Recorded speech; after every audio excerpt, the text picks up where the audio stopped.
welcome to episode 195 of the Inside Byte. I'm your host, Tim Schaefer. I'm here with Rudy and Eddie. Eddie, how you doing this week? Let's mix it up. Hanging in there. I'm doing good. I'm hanging in there. Hanging in there. That sounds like me every day. Rudy, are you also hanging in there? I'm doing all right. I'm good. I actually have been having this weird issue with my phone where the service is like, and I actually was getting really tired of people telling me like, oh yeah, I've been having that issue too. I'm like, no, stop. Like, okay, so my service was crazy. Like I'd get the, when you get the circle with the line through it, right? No service. Or I'd just get the bars and no 4G or 5G signal above it. And it was infuriating. I haven't seen that in years, by the way. Yeah, so, exactly. And so it would be like this, right? I'd be at home, I'd be connected to my Wi-Fi, and so I'd like turn on Wi-Fi calling. I can make calls, text, no problem. The moment I'd leave my house, and I really like to like on my commute because I have like a 15-minute commute every day there and back. I like to like listen to podcasts on like YouTube, things like that. And so that's like my favorite time. I really look forward to it, I can't listen to it. I'll restart my phone. I'll turn on my mobile data, turn it off over and over and over. And then I'll get like a pocket of 20 minutes. So I'm like, finally, I'm driving. Yes. And then it'll play and then it'll stop. Now, your location is different than what it used to be. Do you think it's that? Sure.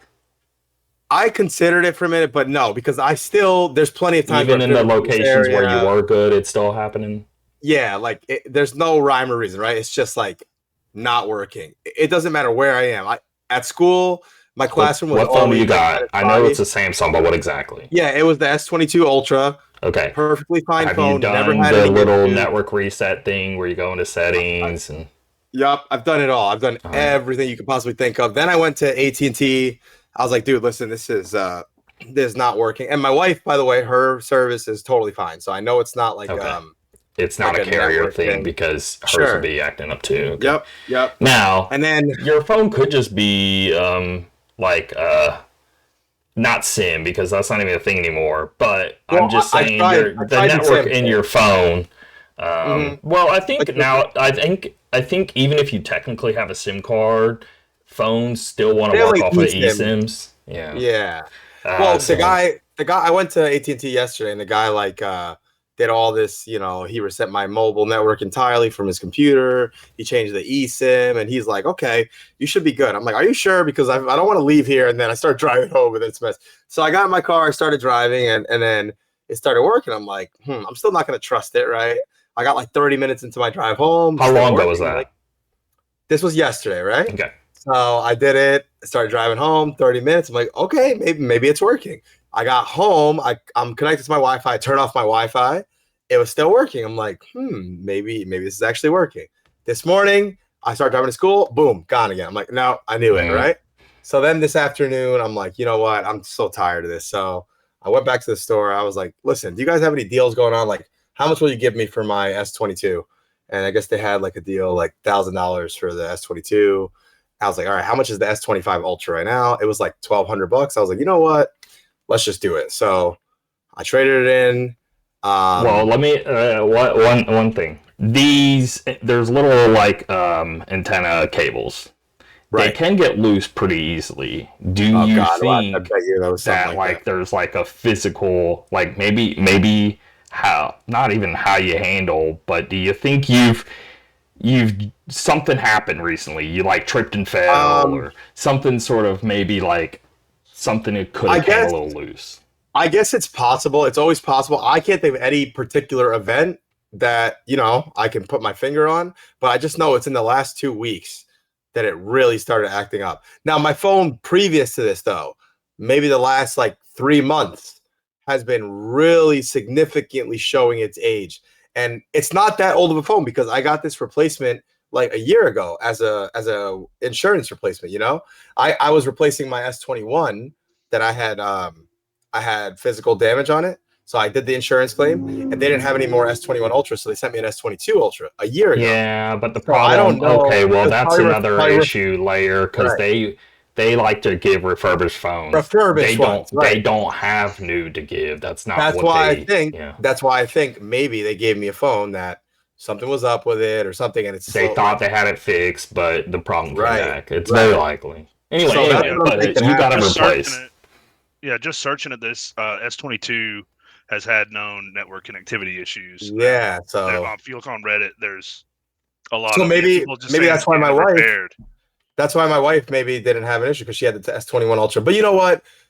At the end of the day, this phone, it was a great phone, honestly. And I really liked it a lot. But after, like, even leading up before the connectivity issues, it was starting to slow down a ton. And I'm not like some bozo when it comes to these phones. Like, I know what you need to do to get it working right. Well, S21 came out in 2021. Right. That's dude, 4 years. With the phone, it's lived its life. I know you got an S22, but what I'm saying is I think you got that 21 when it came out. Did you not? I did. Yep. Because that was January 21. So even if it was a few months. And my wife's is still working like a charm, though. It's like, it's great. That's great and all, but what I'm saying, a computer's life is 5 years. Of course. Phone's life is like 3. Yeah, sure. You're right. You're right. Keep that in mind. So that being said, that being said, I'm glad. Crazy, dude. Computer's like 5 years. I don't know. It depends on what you're trying to do with it, I guess. No, of course. The computer, like, I'm still obviously going way longer than that. But listen, the point is, right? I was having issues with the phone before that anyway, and I know these are great phones. They work amazing. I've been doing the S line for years and years and years, and I'm always super satisfied. This is the first time I've had an actual significant issue. So I did the whole thing. I've been messing with this phone for a little. It's doing all the transfer and everything right now, but the bit I've been messing with it, I mean, I love it already. I think it's fantastic. So, and it's only adding like fucking $7 to my monthly bill or something. So it's like whatever. The average life of a business computer is 3 to 5 years through desktop PCs. Business computer. No, yeah, dude, 5 years. But you know, we have these supercomputers though. AM4, AMD is running. But that isn't what I'm referencing. Yeah, you're talking about a typical computer. When you said, a business computer. But even that 5 years that's bullshit. That is a way to sell computers. I don't agree. I see problems very often when it comes to hardware. Once it starts hitting 4 or 5 years.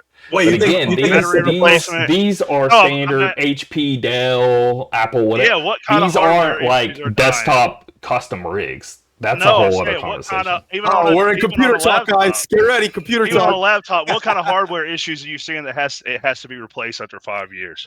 Just curious. Okay. A laptop. Wait, hold on, guys. Hold on. A laptop. I think problems. Different category. I think laptop's different than desktop. I am thinking laptop.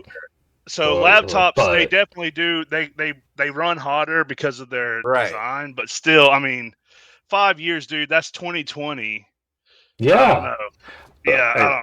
You haven't been. I've never long enough because I'm telling you right now. I'm not. Every time I go and look up these, won't do a damn battery replacer. They won't do anything to try to keep that computer running. I know, I'm talking to the general audience that won't open up their computer.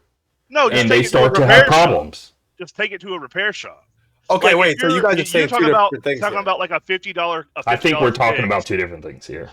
Okay, so you're saying that the first time it encounters anything, it's got. I'm talking in a general audience. They don't know anything about computers. No, that's not about. It's just take it to a computer repair shop. Is what I'm saying. Like, okay, but Tim. I encounter something, trash it. Okay, so Tim.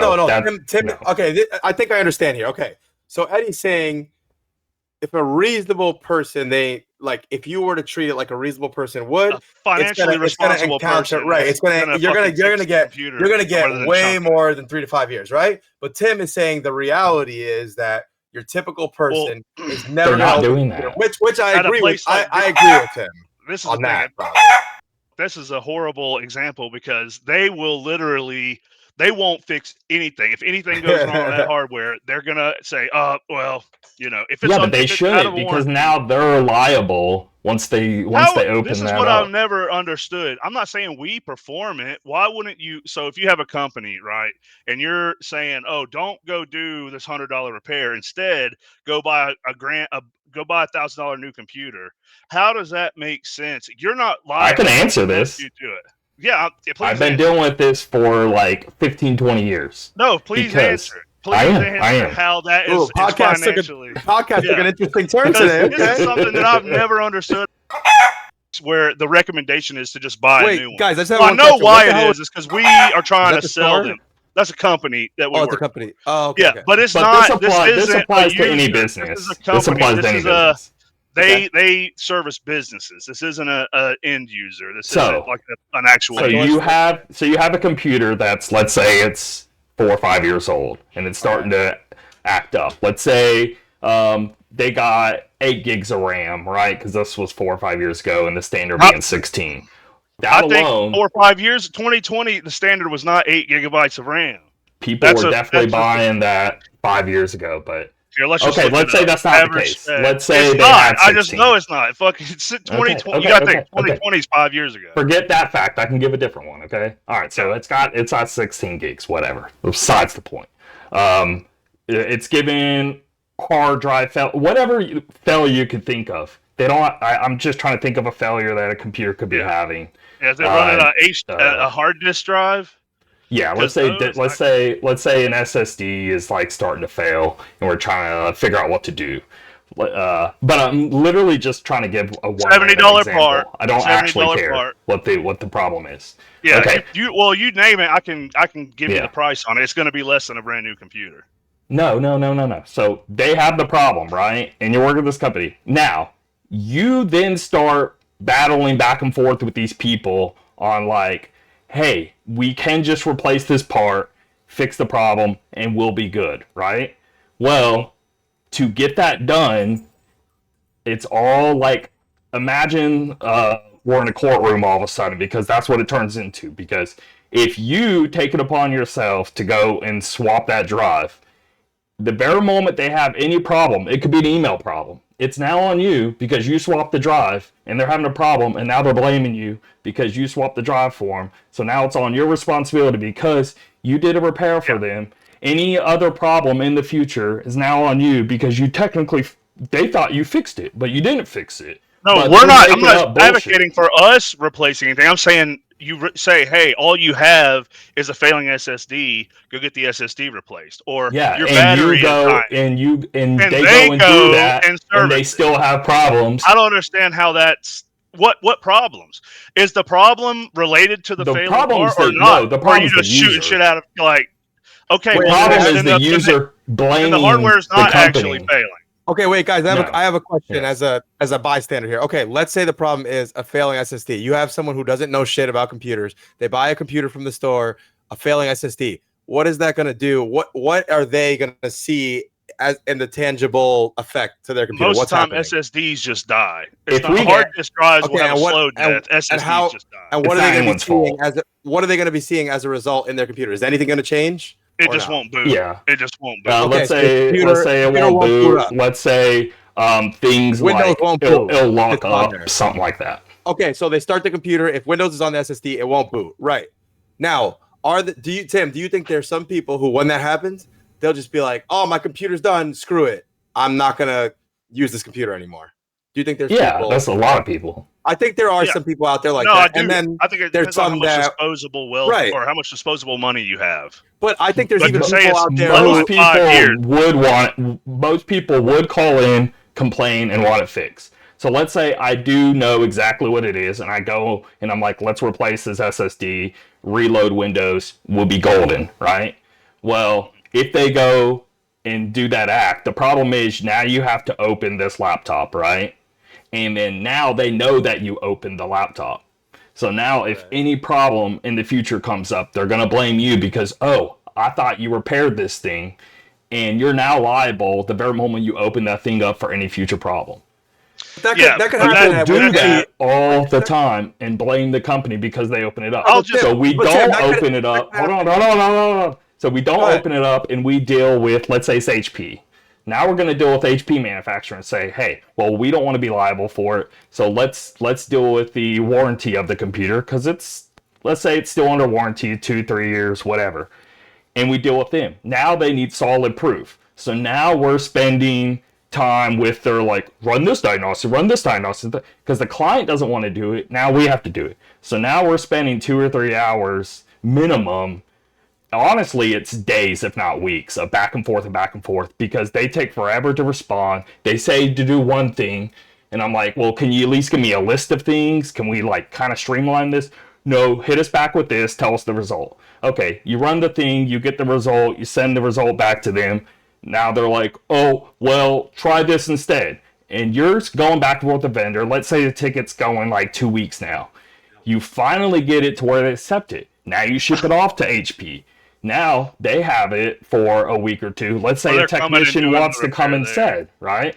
Well, you got to wait for the technician to get there. Well, we got to wait for the port to come in so the tech can come in.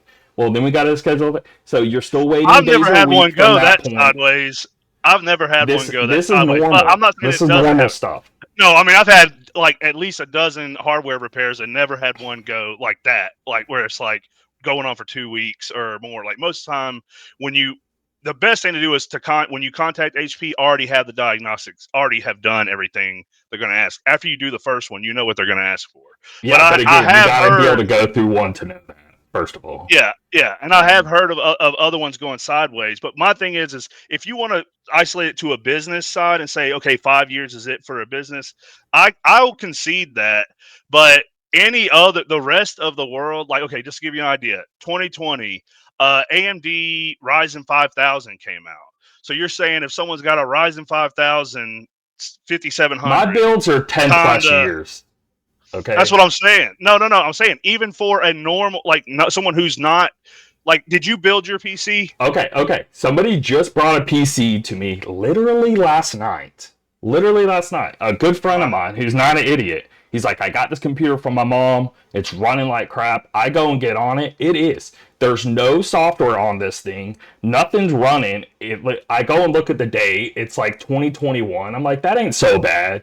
But this thing is running like ass. He reloaded Windows. Windows. There's nothing on there, and it's still running like crap. So again, replace the hard drive and then reinstall. But you don't want to just jump like to that. There's like, but again, you said you've already tested. Yeah, if you've tested everything else and he's done a clean install and it's still running like shit, it can only be one thing. Yeah, it can really only be one thing. That's still him searching on what to do, and he still already spent hours on it. And then I look at it for like 10 minutes. Still doesn't equate to a fucking is it a gaming PC? Because it damn sure don't equate to $2,000. No, it's a crappy laptop. What I'm saying is people buy anything under the sun. It could be a $300 laptop from 5 years ago, or it could be a $2,000 machine from 5 years ago. I just disagree with the blanket statement that 5 years is the average life of a computer, because I'm taking an average based off of all scenarios. Context. You take it in a specific context. Somebody who either doesn't have any interest in repairing it, they could have bought a $200 HP from Walmart 5 years ago. Yeah, in that case, that's not what that's the other side. So I have to take an average when I talk in a general sense. I can't say every point beginning to end with each scenario. Oh, what I'm saying is your generalization is not an act. I don't feel that. We can look up actually. I feel it is. I mean, just did, and it said 3 to 5 years. Okay. Let's say consumer average high end. Let's say high end. Average high end. High end's not going to be okay. I'm just going to say a computer in America. I'm going to say a consumer-based computer in America. A high-end computer, 3 to 6 years. It says laptops 3 to 5 years, desktops 5 to 8 years is what I got. But I said a consumer-based computer in America. Yeah, it says business models up to 10 years for high-end models like Apple and laptop with proper care. I think the desktop popping up with 5 to 8, that sounds more accurate to me. 3 to 5 for a laptop, that does sound right to me, because every laptop I've ever freaking had that I game on, 3 to 5 does sound pretty accurate to me. Especially if you're using a GPU in a minimum of 5 hours a day, I do think 3 to 5 is accurate. Yeah, and 5 hours, I mean, that's a lot of time, obviously. And I mean, like I said, there's some things that are so easy and cheap to repair that if you were to take it to a repair shop, and they gave you the cost analysis benefit of, okay, you can either just go buy a brand new computer or just, pay the 100, pay 150, whatever it is. I think and maybe but then 6 months to a year later, you got a new problem because now That's it's not an 5 years if. old. That's Now an it's 6 if, years and that's old. not. Yeah, that's an if. I'm not gonna. Yeah. Well, it depends. If all It's this like, other shit starts breaking. it's like when you look at a car, right? It's like the same idea, right? You're gonna fix this. You're gonna fix this. Yeah, And then or you eventually just gonna people are like, trade it in and be an internal. but you got to think of it. You got to think of it too. Like my computer right now, I've done so many things to the computer. It's like, is this even the same computer that I originally bought? Like I've changed every part in this computer at some point. So it's like you got to think of it like that Is too. it even Some the people, same computer? is it even the same thing anymore? Right? Like, yeah, if you replace every piece of it. Yeah. Right. So the right. the original thing that you had a problem with is me saying the A average blanket lifespan statement. of a computer of 5 years. You just flat out don't agree. Yeah, I disagree with that. Yeah. I guess if it's saying 5 to 8, I guess it's on the 5 is way beginning. too. It's just way too short. You're talking a computer bought in 2020 is ready to be chunked. That's the life. It's lived its life. It's done. Okay. Now again, I'm saying average That's what you're based off of from a laptop. No, yeah, I get what you're saying, but that's what I'm saying. To a $2,000 PC. Here's the average 5 years. Yeah, right, I think our tangent went way too long. Now right. Let's move on. Yeah. Let's get started. Looking up specs from 5 years ago. Like, what came out 5 years ago? This all started because I said I got a new phone. I'm really happy with my new phone. It's transferring. What do you have? What do you use it? 24? I got the S25 Ultra. When did 25 come out? I think earlier this year, maybe. Let me double check. S25 Ultra release date. Yeah, earlier this year in February. It's a really nice phone, man. I really, really like it a lot. I messed with the camera a bit. I was like, wow, this thing is pretty amazing. So yeah, I really like it a lot. Pretty great. I'm gonna do what I always do when I get one of these new phones. I look up a YouTube video of like every new thing you can do on this phone. So yeah, I'll have to deep dive because these phones are always chock full of freaking a million features that I'll never get to every single one. So yeah, definitely happy with it. All right. Intro topic here. I want to get into because one, I think this is a wild story. The problem is our current, state of life of living in the United States is so insane that this feels kind of like whatever at this point. But if this was 5 years ago, it's all anyone would be talking about. Okay, but Electronic Arts is being acquired for $55 billion. And they're going private on top of it. Because, of course, this Saudi Arabia company that's been buying this and that, I think they bought S&K. They're now buying EA. And anytime this happens, it never ends in the positive. Saudi government. Yeah, it's the Saudi government. It's not even the Saudi government. Yes, they're sovereign wealth fund. I want to say it's like the son. I want to say it's the son of the leader or something like that. Is like some prince keeps trying to buy gaming company stuff and trying to acquire as much as possible, but I don't know. It always leads to just like a ton of layoffs, tons of IP never being used now. And then in 10 years, they do nothing with it, and maybe somebody buys it from them, and then maybe somebody can actually use the IP and stuff.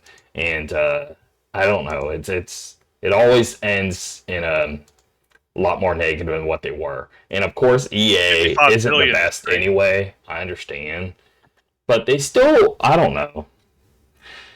There's so many highs and lows with them. I hate to praise EA, but they weren't in a terrible state. There was no reason why they really needed to do this. I understand they probably just had too many things going on. Yeah, but you reduce your expectations, you get rid of stuff, whatever, and you just focus in, and you have to be okay with just shooting smaller outcomes. But they just keep wanting to climb bigger and bigger and bigger each year. So what? They can eventually sell and be done completely. Well, one thing I saw was that the purchase price is like $15 billion over what the actual company evaluation is. So they're evaluated at 40. They're getting, that's probably has a lot to do with it, is they're basically getting overpaid for their company. But that's one thing that I was watching a thing where they were like trying to figure out whoever this consortium is must have some plans to recoup that money. They're not buying it to let it rot. I don't think in this case, they're taking too much of a loss on it to it'd be one thing if they were buying it at a steal and they're just buying it, like gobbling it up for the IP, but I don't know. It's a significant overpayment for what the company is actually evaluated as. It's crazy, man. It's being purchased an all-out just cash transaction on top of that, which is unheard of when it comes to something like this, of course, especially $55 billion. That is so absurd. Because when Microsoft bought Activision, it definitely wasn't an all-cash thing, right? There was like a lot of, that's so crazy, man. Well, one thing with the Saudis, the UAE, got money. Qatar, and they know that their money isn't going to be infinite because they heavily rely on oil sales. So if oil, as it starts getting phased out over the next 50 to 100 years, they've been doing this for a while, buying soccer teams, buying all kinds of franchises, basically trying to get ownership stakes in all these Western companies and European companies, because if they do that, then when the oil money dries up, they still have all these properties that are going to be generating wealth. So that's been one of their things, probably for like the last 15 years. That's when they first started it. One place you can see it a lot is if you look at like the English Premier League. I think like probably 70% of teams in the English Premier League are owned by either Qatar, Saudi, or the UAE. So it's this is just another thing. They're basically trying to diversify away from being pinned to oil, because they're looking at the long game. It won't be the same income or revenue stream that it is right now forever. So they're just trying to basically gobble up as much non-oil dependent income as possible. Once the acquisition is complete, by the way, they're still going to be based in the same headquarters, so still going to be running with the same CEO and all that. Now, a lot of people say that, but then maybe 2 or 3 years later, they do a huge shakeup. But I do think they're probably just going to keep things going as is. They're just worried about owning them. They're not worried about actually running them. Yeah, they're going to hire somebody else to. Yeah. But I do think like there's going to be definitely some major cuts and restructuring. I think BioWare is probably they're probably not going to get a chance to release like the new Mass Effect. That'll probably get canceled or moved over. They just had, if you look at it like from an outsider, they've had 3 bombs in a row. Like, I don't know what the decision making was by not canceling, but there's a lot of studios that you have one bomb, like say Mass Effect Andromeda, and you're done. The studio's done. They're gonna chop it up.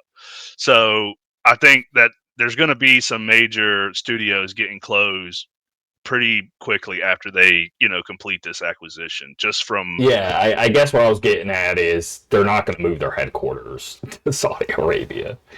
Oh yeah, no, that was never going. Yeah, that was never. They're not. Yeah, that's not in their MO as far as what they do with this. They basically purchase it, they hire, sometimes they'll keep the leadership in place, because EA has really good leadership, like their C-suite, their CEOs. Currently they're in a decent spot. I mean, but it comes and goes.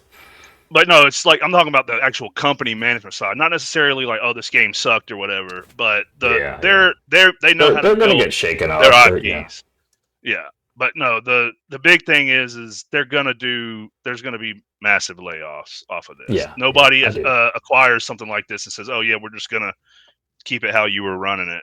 They're gonna want to, whether that's turns out positive or negative is a different story. But they're always gonna think that like once they own it, oh, we know what to do with it, and they'll probably mess it up even worse. But. Yeah, they probably will drive it. Yeah, who knows? I mean, who knows?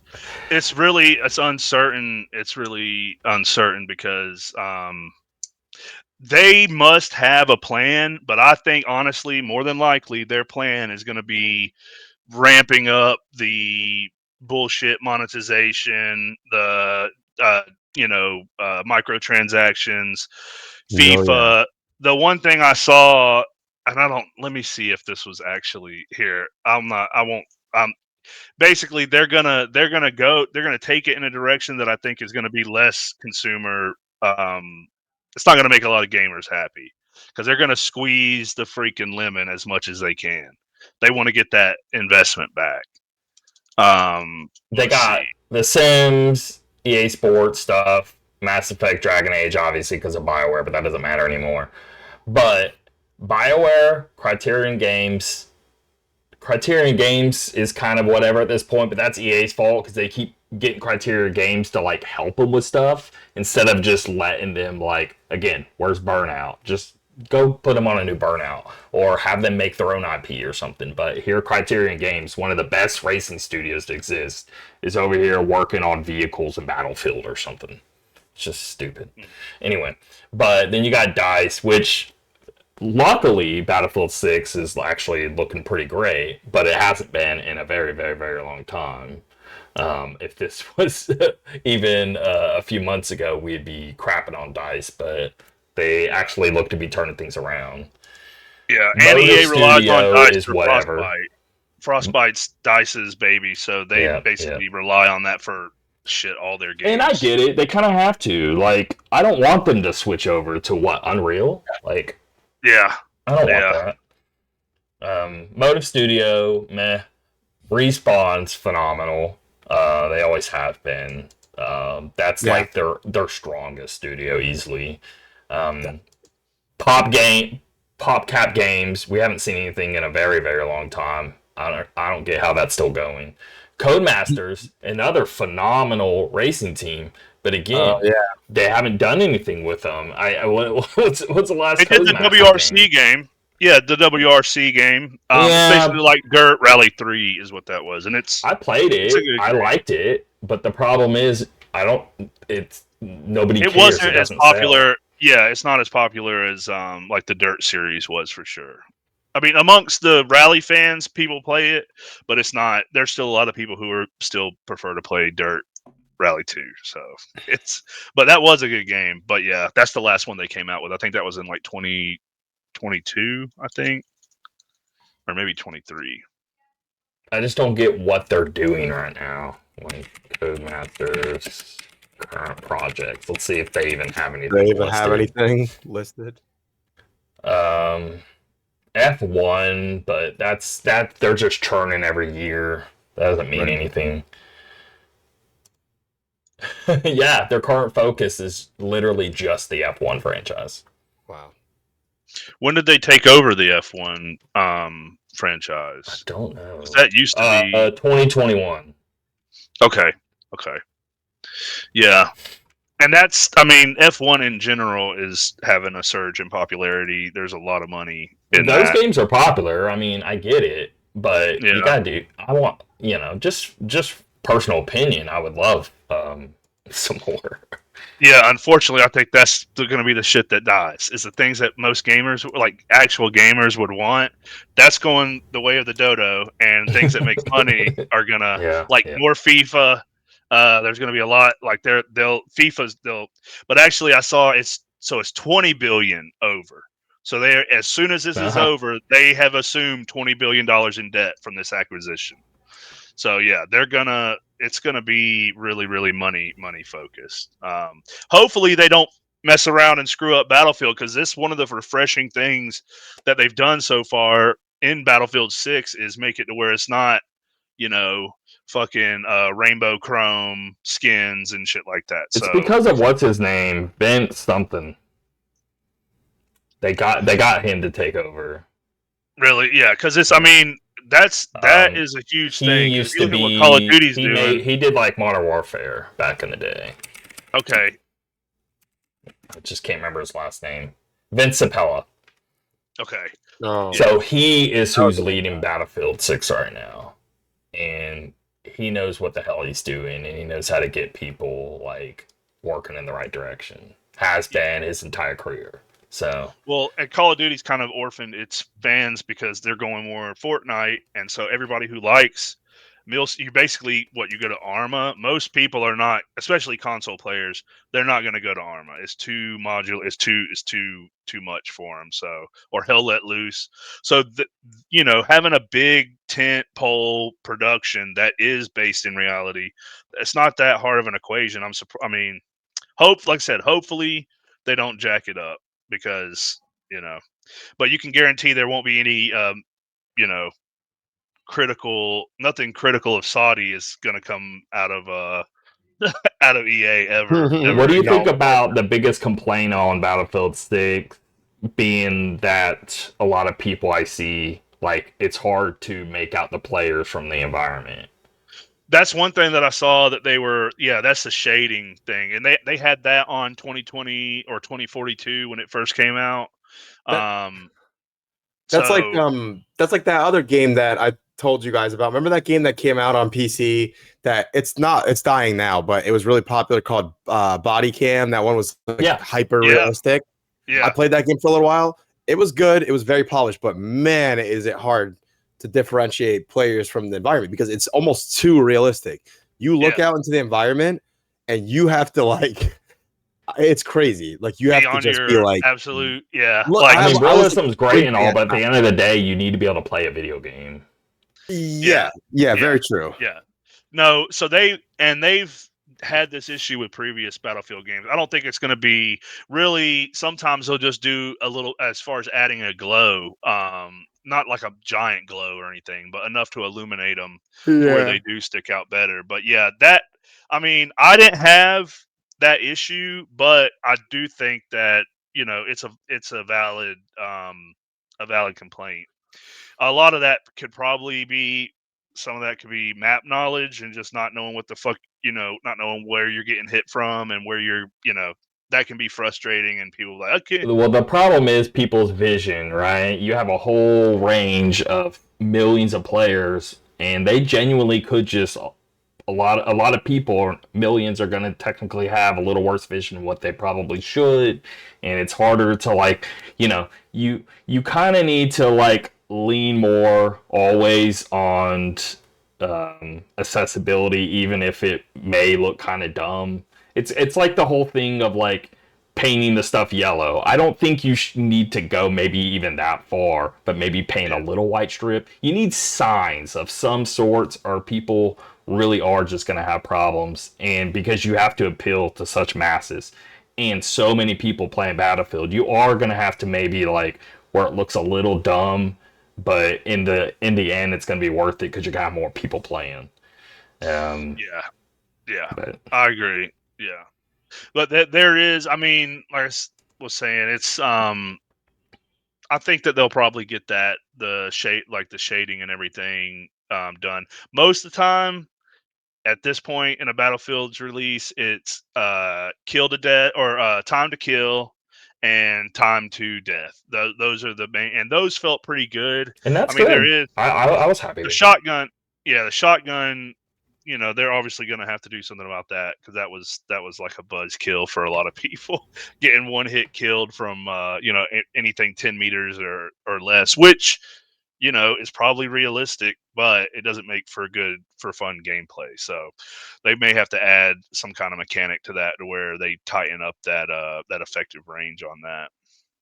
It's not really, it sounds dumb, but it's not really about realism as it is just about balance. You gotta have, like, here's all these different types, and you have to make them all make sense and balance with each other. Yeah, and really the key for me, and this is also realism, is having a shotgun for close quarters fighting should be dominant. It should be Yeah, dominant. If yeah, you're running yeah. through a house and you have a freaking assault rifle and somebody's got a shotgun, you're in reality, that's not gonna be a very favorable thing for you. I mean, now if you camp up, but But that's the it's thing. up We're to the talking developer. Battlefield. We shouldn't be this close all the time. Yeah, exactly. And there's some maps, like there was one map where it was basically all close quarters. The other map was all long distance, so the whole map was nothing but snipers the whole time. Yeah, yeah. We So didn't I'd get like to any in the see, middle maps. Yeah. yeah, I'd like to see some, because they said they're doing bigger maps. So in those bigger maps, it'd be nice for there to be some, ebb and flow to Exactly. Have a spots region. where it's convoluted, but at the same time have bigger spots. And you need a mix, even in one map. Don't have Yeah, each map be its own thing. Have a mix yeah. of it in the map. Yeah, and that's what Battlefield. That to me, that's there. we'll have to see what they release. But yeah, otherwise Yeah, you're running the streets. balancing Let's say there's a building. When you run in the building, you're going to expect close quarters in this building. Otherwise, stay out of the building. That makes sense. Yeah, if you have a sniper rifle, don't go, running head first, Yeah. Leroy Jenkins into a building. But there's people who can do it though. If you're really good, you're no scoping, and like I've seen people that just run snipers without optics and use it like a shotgun. They just try to, if you get shoulders or above, basically like chest or above, it's a one hit kill. But it's that's a elite neckbeard play. But the game comes out the 10th, so real soon. About to see 9 how days. this. Damn, dude, I don't want to buy it. I wish it was coming out on Game Pass. I've gotten so used to Game Pass. We're done with this topic, and let's bleed that into Game Pass because it's not in the document here. They're raising the price to $30. And honestly, oh my god, I'm not here for that, and I think I'm unsubbing. I'm done. 30's too 30? much. Not good. For what? For which one? For all? Like, hold on. No, that's the thing. For Ultimate now, you can get the cheaper version and all that. So we're gonna have to like play this fucking game now. How much the PC one will be? Because I'm not. Yeah, I can. Oh man, that's a lot, dude. It's too much. I'm not okay with it. PC Game Pass. So there's an Xbox Wire. So this is official. Updates to Xbox Game Pass. Okay. Let's scroll down here for a bit. Just got its biggest updates. Just trying to say all this stuff like High on Life 2, Ninja Gaiden 4, Outer Worlds 2, Call of Duty 7. We get it. Big stuff. And then blah, blah, blah, blah, blah, blah, blah, blah, blah. We'll keep scrolling here. I'm just going to search. So PC went up to $16.49 a month from $11.99. Is that what it is? Okay. Yeah, but I'm still unsub, and what that's gonna do is make it to where usually I'd let my sub ride for $12. I just let it ride, even if I wasn't actively playing something on it. I would still let it ride. That is not happening. I'm actively canceling my sub right now because I'm not been playing anything on there. Because I've just been letting it ride. But I'm not going to let it ride at $30. I'm going to have to actually sub and resub now. Like, yeah, that's a cable. Yeah, that's a lot of money. Okay, finally found the real document here. Yes, $29.99. When is this taking place? That's what I'm trying to see. What's the date on this? October 1st is what the game PC version did. So if your shit renews, it's active now. I'll let it go I'll cancel it and let this rest ride, and then I guess whenever I need to play a game on it, I'll sub or resub. I mean, damn, at that point though, so previously it made sense, like say if a really like good game came out on it, it made sense for you to sub just for the month or two to play that game. But now it's why not just for $30 a month? Why not just buy the game if you're getting the Ultimate? Exactly. So it sparks it's a huge conversation happening right now to the point where people are saying Xbox is done. And to be honest, I kind of think they're in the right. And I've shifted a lot of my perspective all because of this one little change. Well, it's not little, it's pretty major, but it's wild because I've been loving Game Pass since Xbox One times. I think it's some of the best things. And I've gotten a lot out of it. So technically, I can kind of see it in the sense of like, all right, well, I had my fun with it. It lasted 10 years or so. I'm out, and I had my worth or whatever. But I'm hitting that point to where I'm like, the console sales are dying tremendously. I use Game Pass Ultimate because I do use my Series X. It's hooked up my TV, and I just transfer my saves back and forth between my PC and that to keep my Game Pass Ultimate going so I can have my Xbox going, my cloud going, my PC going, and regardless of what device I jump to, I can keep all my stuff just flowing nicely. Well, at $30 a month, that's my breaking point, and I'm not accepting that. That's too much. That's too much. Yeah, that's a damn $60 every 2 months. That's a game. I'd rather just buy games. Just buy it at this point. Yeah. I think I could shift my strategy to where like, hey, like, I don't know. I really liked having been able to jump to my PC really easily. That was really nice. And jumping back to my console and playing on the TV in there, and that going out of the equation makes me not want to use Xbox anymore. So then it brings that whole conversation in, and it's like, Wait, well, wait. I was just gonna ask, if I sub for a month on PC, what's the price for that currently, or when this change happens? Does that change? Ultimate. Oh, so no, just that's PC, just Oh, PC, just PC. just Yeah, PC. yeah, yeah. $16.49. Oh, so okay. It So used to be $11.99, so it's so gone that's from kinda- $11.99 to $16.49. okay, that's And that's still what I might do, is what I'm saying. So I'm not paying $30, but I'll pay $16.49. I can pay $16.49 for a month. That's not too bad. That's not that Still- is bad actually. Still a little more than I Yeah. would like to pay for a month, But I think of it in the sense of like I remember like Blockbuster, right? And I would spend like $20 a month, and that way I could just go and rent games in and out of there up to like 5 games. And I used it a lot. And I kind of like when PC Game Pass, I basically replaced that Blockbuster thing. And it was honestly at that time it was cheaper. It was like 10 instead of 20. So I made out even more. But I kind of made sense of it in that manner of like, well, you know, now it's all just digital. I'm not actually having to go to a store and sit there and swap out games. But I use the hell out of that thing, and I use the hell out of Game Pass. I do make it work for me. It saves me a ton of money. It's not going to save me a ton of money if I'm paying $30 a month. Yeah, It's not. It's not. yeah, no. So now it kind of defeats the purpose of it, and especially now I can't be jumping between. If I do switch to just the PC Game Pass, well, now I can't lean into now I can't do the Xbox side of things. Sure. And so now what? I don't play my physical Xbox anymore. Do I get rid of this thing? Honestly, like, we don't even know what the hell they're even doing. They're saying they're going to release a new console, and they probably will, but I don't think this box is going to sell. And the only reason, I guess, especially with this price being this price, well, what's the point of having the console? Because now I don't want to use it anymore because I'm not paying $30 a month just so I can jump between my console and PC. I don't want to do that. Now, if I'm in this boat, that means other people are in this boat. And that was kind of the whole promise of this whole thing, is being able to jump between it all. But that's too much. So now I'm wondering, like, well, am I done with Xbox hardware? That's where it leads me to question, because what's the point otherwise? I'm not going to keep a box if I'm not going to use it. Yeah. I mean, just looking at the differences between the tiers here.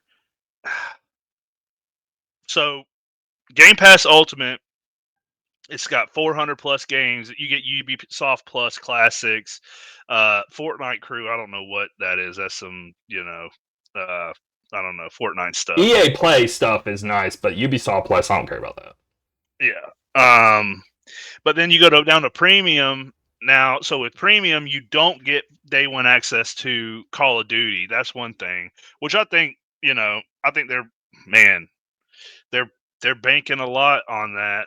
I just don't know that it's the same pull. It's not going to have the same pull that it did previously. But 30 is just, it's starting to really, you're talking about a quarter paying 15 or even 19 paying 20. That's 3 months is $60. So you can play 3 months worth of games. That makes sense. But then you're cutting it down and then turning it to now it's 2 months and it's $60. At that point, I'm seriously like, dude, especially if it's like a big game, it's going to take you 2 months to complete anyway. Yeah, I'm just going to buy it. I'm just going to buy it instead of, Yeah. Sure. I'm thinking here. I'm probably gonna switch to PC Game Pass, which means now I don't use my Xbox. And here's the thing too. I have an Xbox Series S and a Series X.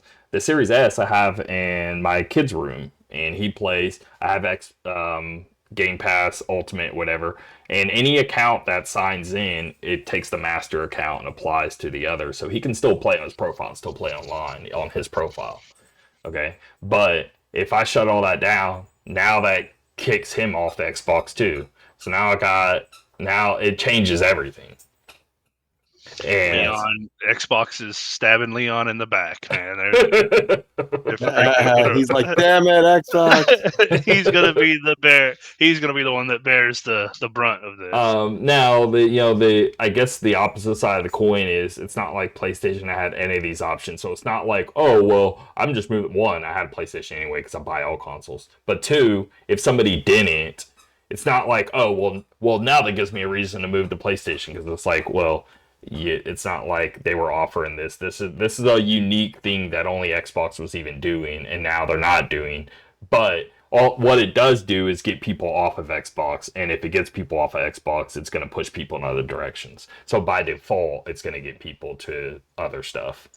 And I think this is a huge turning point, and it literally just got announced like yesterday. I really feel confident about like a few weeks.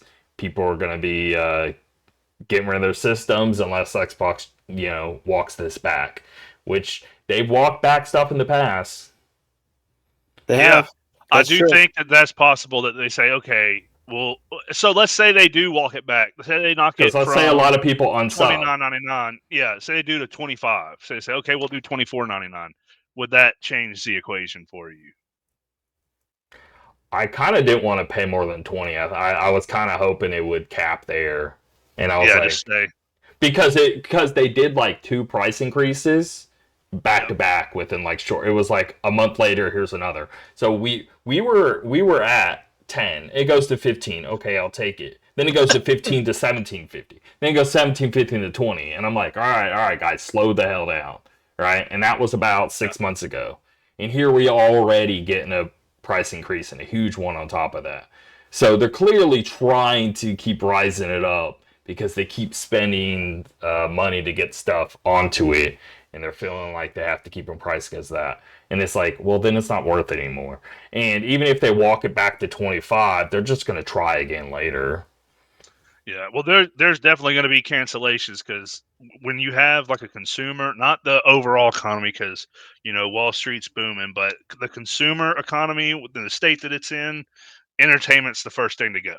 And there's going to be a lot of households that are looking at like $30 bill. That is a lot, dude. That is a lot. That is more than any of your streaming services. More, you can get cable for that. You could pay for cable and get. Not saying that that's equivalent, but that's like the price ranges you're getting up into is stuff that would normally be reserved for like what would be considered a utility previously. And this is not a Game Pass, for as convenient as it is. I don't know. I think they probably will back it down, but who knows? They've been making so many acquisitions lately. They've got to pay for that somehow, like all these studio acquisitions have to be paid for. I think it's Microsoft overhead forcing this play because they're like, y'all just spent all that money. We're not seeing it back. Y'all, when you did the whole Activision deal, right? Billions were spent. A ton. 61, I think it was, right?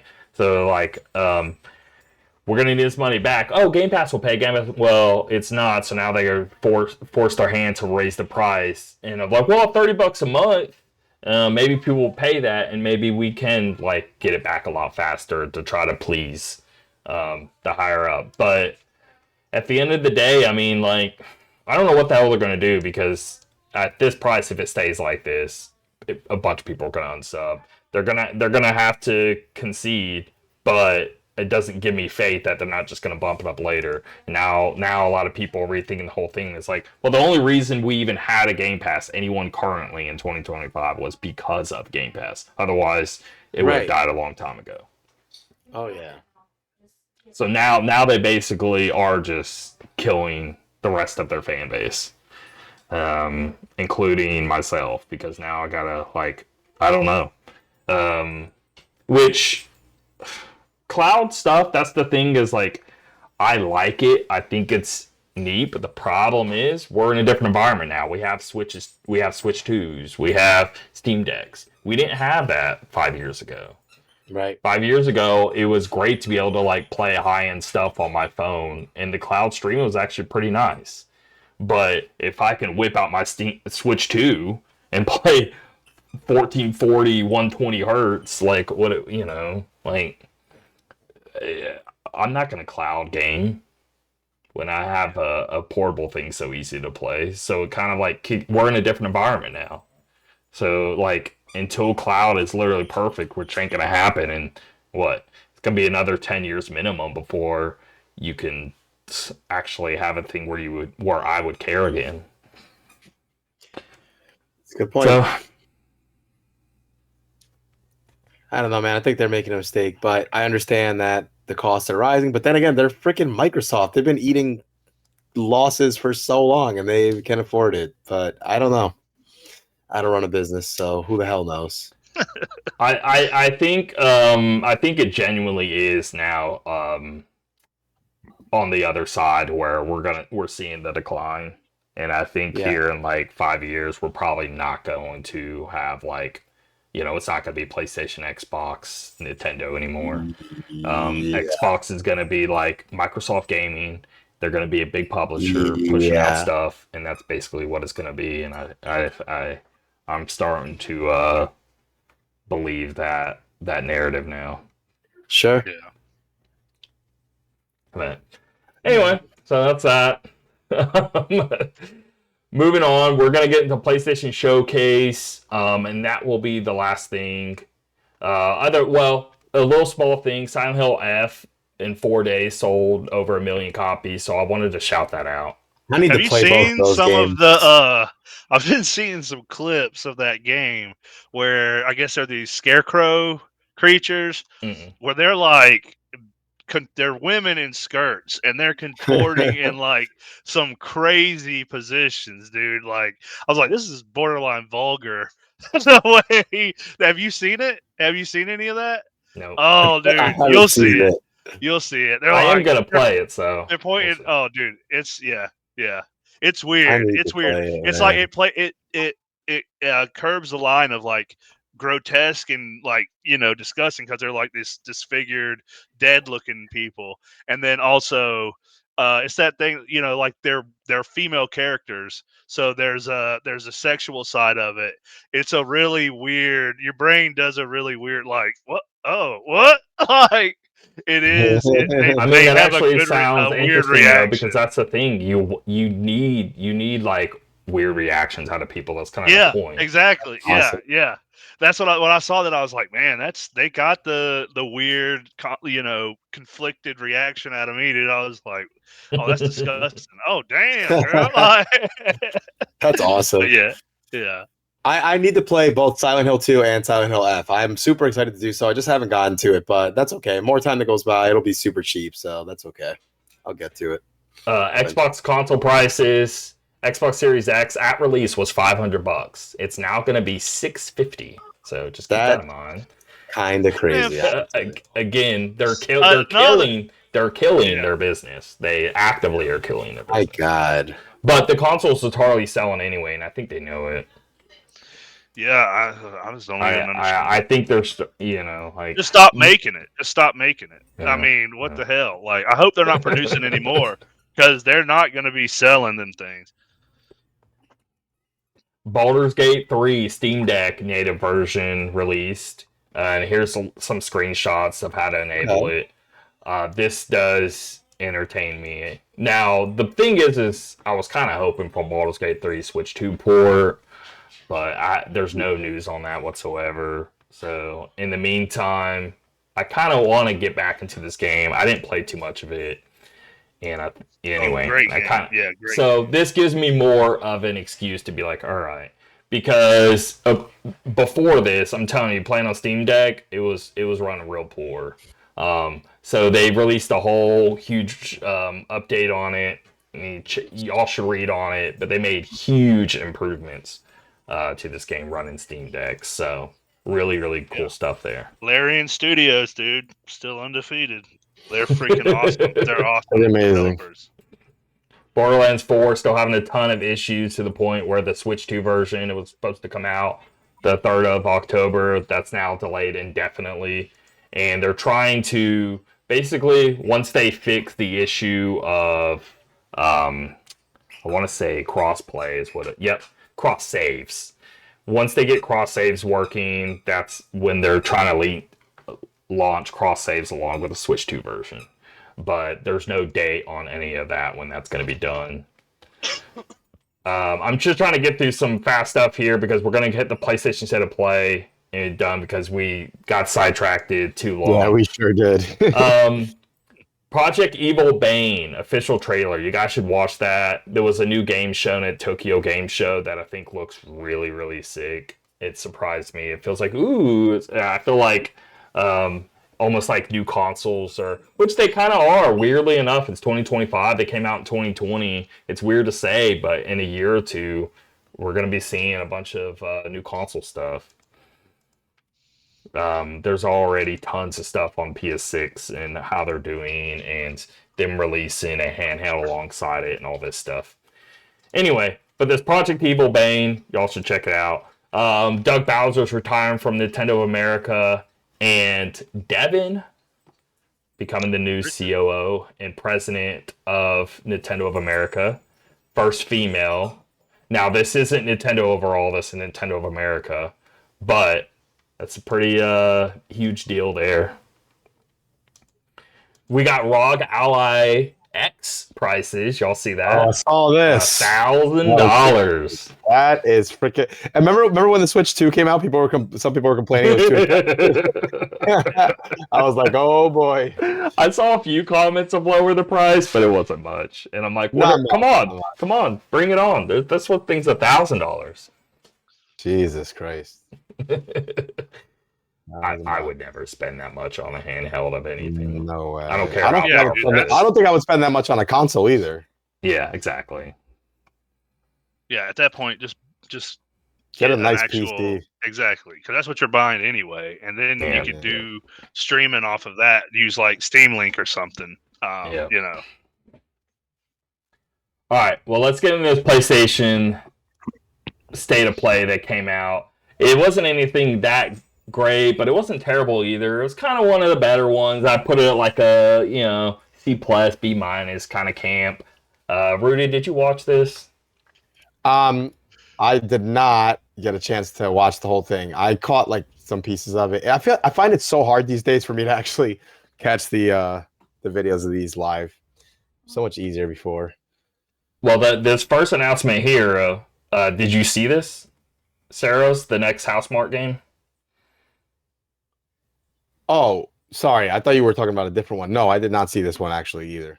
Well, you should watch that immediately because it's Returnal's follow-up. And it is a lot more Returnal than what I was expecting. It's clearly a different color scheme. It's very orange instead of blue and green. But that's actually quite exciting. It looks a lot better than, because Housemarque Returnal was like a launch PS5 game. It wasn't like within the first year, I want to say. Right. And you can tell they just have a lot more experience with the system and all that. And it looks really, really good. Now, the only thing is I kind of wish they weren't repeating the same thing, because Housemarque didn't do that too much. Like every release, they jumped around a lot and always had like big new ideas, and this just feels like a sequel to Returnal, which is a little weird for them.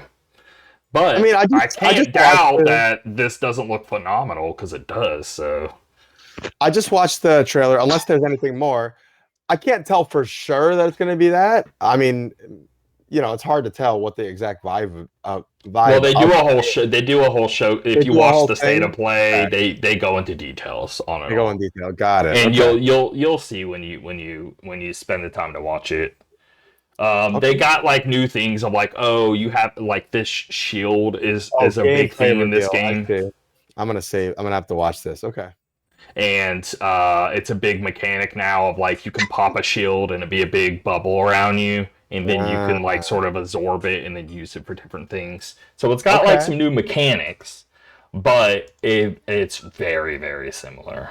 That's exciting. And they have it's no longer like a full reset. So instead of it being rogue-like, it's rogue-light. So they're adding a little back system where you can technically get permanent upgrades. Got it. Okay. So interesting.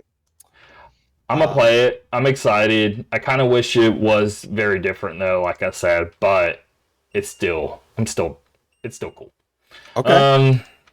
I could take this next one. I don't even know how you say these students. Zaum's Zero Parades. So I really love this developer. Yeah. Like they mentioned here, they've had so many. It's been like turmoil through this. It's always like, I feel like, I won't say always, but I feel like this has happened at least 3 or 4 times that I can think of with a studio that I really love. And then behind the scenes, it's like chaos. Like they can't agree on something. There's some problems between the heads of the studios. There's some litigious stuff going on. There's always something, you know? So I know. I mean, think of the greatest games out there that people consider of all time. Halo 2.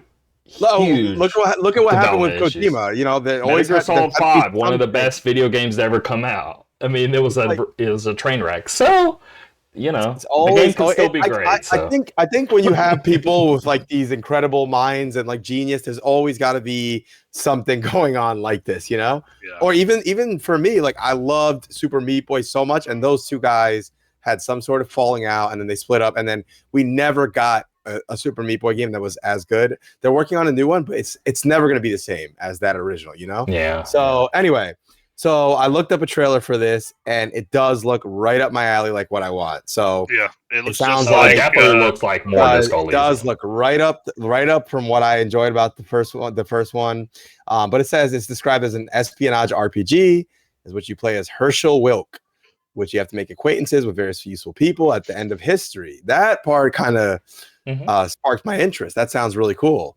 Got a visual style very reminiscent of Disco Elysium. That also really, really interested me. And it's out next year. So this all sounds awesome. I really can't wait for this. Disco Elysium, one of the things that I love the most about it, which to some people might be a turnoff, for me, it's exactly what I like about it, is the tons and tons and tons of dialogue, all the varying options. I love that about it. So I think this game is going to be just like that. So I'm ready for more, man. Yeah, if you look at you give crap about Metal Gear Solid 4. No, that's not what I didn't like about Metal Gear Solid 4. I'm all for all the dialogue. Okay. I'll just say real quick, the comments on this, if you go in there, dude, it's just people like, I'm sure. They're not. They think it looks good because it does look good. It's just they're saying like they're acting like they're not gonna support it or pirate it. Of course. Which but I think it does look good. It looks cool, man. We'll see how the writing is, because I think that's probably going to be important. What gets you through Disco Elysium is just because the writing is like, dude. The writing was fantastic. When Measurehead starts talking to you, you're like, holy shit! Oh my god! Remember, you could walk into a convenience store in Disco Elysium and spend an hour of your hour free time you have that night just talking to a freaking board game. So I've done that. So, oh man, what a game. So yeah, I'm excited for that. I hope it comes out early next year. That'd be dope. So what y'all think? Microsoft Flight Simulator coming to PS5? It's pretty cool. Yeah, I mean, one thing that's not in here, PSVR 2 support. Means I'm buying it. Ooh, that makes me want to buy it, actually. That's cool. I mean, that is all I ever wanted is to play Flight Simulator in VR. Hell yeah. Now I'm interested. I was going to say, I've never really played it. I always admired that game from afar, but that actually makes me want to play it. No one said anything about it. I just caught it. I was rewatching it, and at the very bottom, it just puts a little tagline, PSVR 2. I'm like, what? Come on, this is huge. Very cool. Why wouldn't they highlight that more? What the hell? They didn't even talk about it. It was literally just text on the bottom. Those are like the dumb decisions sometimes. I'm like, what the hell? Okay. All right. Very cool. Anyway. What's next? Battlefield 6 gets a new campaign mode trailer. I know we talked a bit about that. Yeah, but we have yet to see the campaign, and this was a good campaign trailer. So. Yeah, I know Battlefield typically does have pretty good campaigns, so this might even interest me. I am gonna play it. Yeah. So they teased a little tease for the full game releases for PS5 on October 10th. This next one actually, so it says legendary immersive sim Deus Ex is getting a remaster. I will say, so the two most recent Deus Ex games, Human Revolution and Mankind Divided. I actually really, really love those 2 games. I tried to, when I first was getting into Deus Ex, I tried to play the original on this one. And although I give it a ton of credit because it was like a trailblazer, I just could not play that game. I tried and I tried and I tried. It was just so difficult. I couldn't get into it. It was just, I wasn't having fun. So this really does interest me with the updated controls, the shadows, the particle system, all that stuff. I hope it really helps me actually get through it this time. I'm going to give it another try. I got bad news. Have you seen any of the screenshots? No, I have, and I don't think it looks good. You don't think it's going to help too much? Shit. Oh, God. It'd be better if they could do the control stuff for the original, because that's the good thing about this though is Aspire is good when it comes to updating like what do you call that? That's the most general term of like thing of life, like up. I get what you're saying. Okay. Anyway, they're doing a ton of under the hood stuff that's really awesome and gonna make it playable on anything. And the fact they're bringing forward, because this game is kind of a hurdle to play even on PC. It sure is, man. GOG makes it easy, but if GOG didn't exist, holy hell. Yeah. But yeah, I was struggling to get through it, man. But yeah, I was having a rough time. the updates, the problem is it just looks dumb. If it didn't look so dumb. They tried to keep like the original look, but then it looks like a Lego game to me. Like the wrong things are shiny looking. Yeah, the fabrics are all messed up. I don't know. It might change by the end. It looks like a damn. I don't know what they were thinking, but. It's February, though, 5th of February next year, so there's still some time. Hopefully, people are like, hopefully they see the feedback and they're like, all right, let's kind of scale this back. Good. Anyway, Halloween. So the people, they did Friday the 13th. They Killer Clowns from Outer Space. They did the Predator Hunting Grounds. They did great work. It's just like I think they lost the license on Friday the 13th, and it kind of killed the, you no longer play that. And then that's what everyone was playing, and then they just didn't pick up enough steam when it came to the other releases.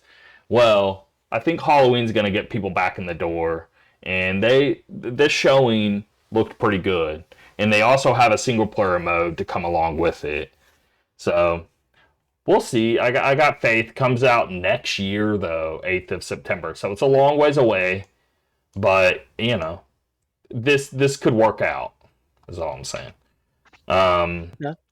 Fantasy action RPG, Lost Epic, come PS5.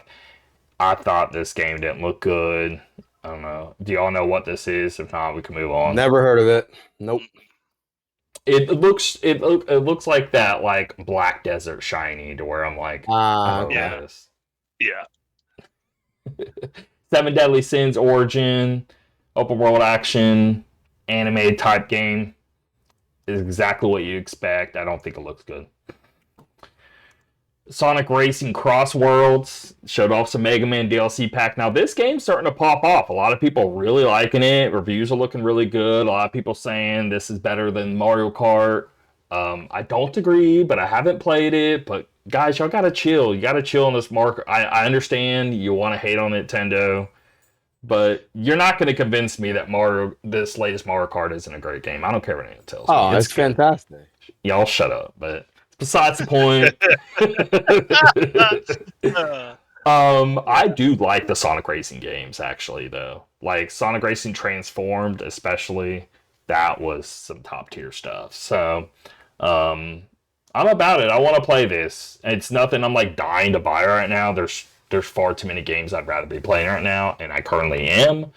But I'm sure this game's great, and I do want to give it a chance. Maybe I can catch it on sale soon, We'll see.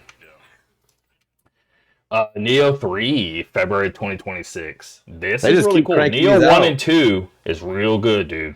I love both of them. I never got to. I played Neo 1 and I liked it. I had some issues with it, but I did overall like it. And then Neo 2, I started. 2's for sure the better game. Yeah, I started Neo 2, and there's really no reason why I stopped. I think I just got busy with other games, but I really liked what I played so far. So I got to get back to it and then get to Neo 3 eventually.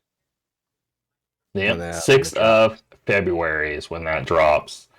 Cool little trailer they dropped. PS5 exclusive. Well, in terms of console, I think I wouldn't be surprised if it's PC because I want to say the others are PC, are they not? Neo 2 is on PC now, and I think Neo 1 eventually came to PC, maybe. But they both started off on PS5, they're both on Steam. PS4. Yeah, Yeah, they were they got a PlayStation listing at on the time, but yeah. Well, PlayStation's a different ballgame now, is why I don't think that's going to be much of a thing. PlayStation's been releasing on PC, and especially like I'm sure Team Ninja is really wanting more sales, and I'm sure they're going to be pushing to get it to PC as well. But yeah, they got a listing release, on let's see. Steam on the 5th, so it's coming out on Steam the same day. 3? Yeah, 3. Okay, so yeah, and that's kind of what I figured. So they're a different company now. Sony is definitely like bigger in the PC space. Dynasty Warriors 3 is getting remastered. I don't care about that. Y'all got anything to say there? Negative. Code Vein 2. I do think Code Vein was a pretty cool little Souls type game, but nothing phenomenal. I don't know. It's average. I played a little bit of it, kind of fell off. Y'all play it? Y'all care? Wasn't that a Vita game? Didn't it come out on the Vita? No, it was not on consoles. I never got into it. You're thinking of God Hand of or God Hand? Not God Hand. There's a few. Whatever it was. There's like 3 of them. Yeah. Whatever. But yeah, I don't know. Anyway. All right. Let It Die. Y'all remember this? Because I do. Let It Die. That sounds familiar. So it was this like. It almost looked. Oh, this is. Is this the Suda 51 guy? No. I'm thinking of something else, right? Hold on. Well, it was. Yes, it was. But it was like they're like PvPvE kind of thing. Oh yeah, yes. And it came out like a few years ago and died. But they're like bringing it back. Gotcha.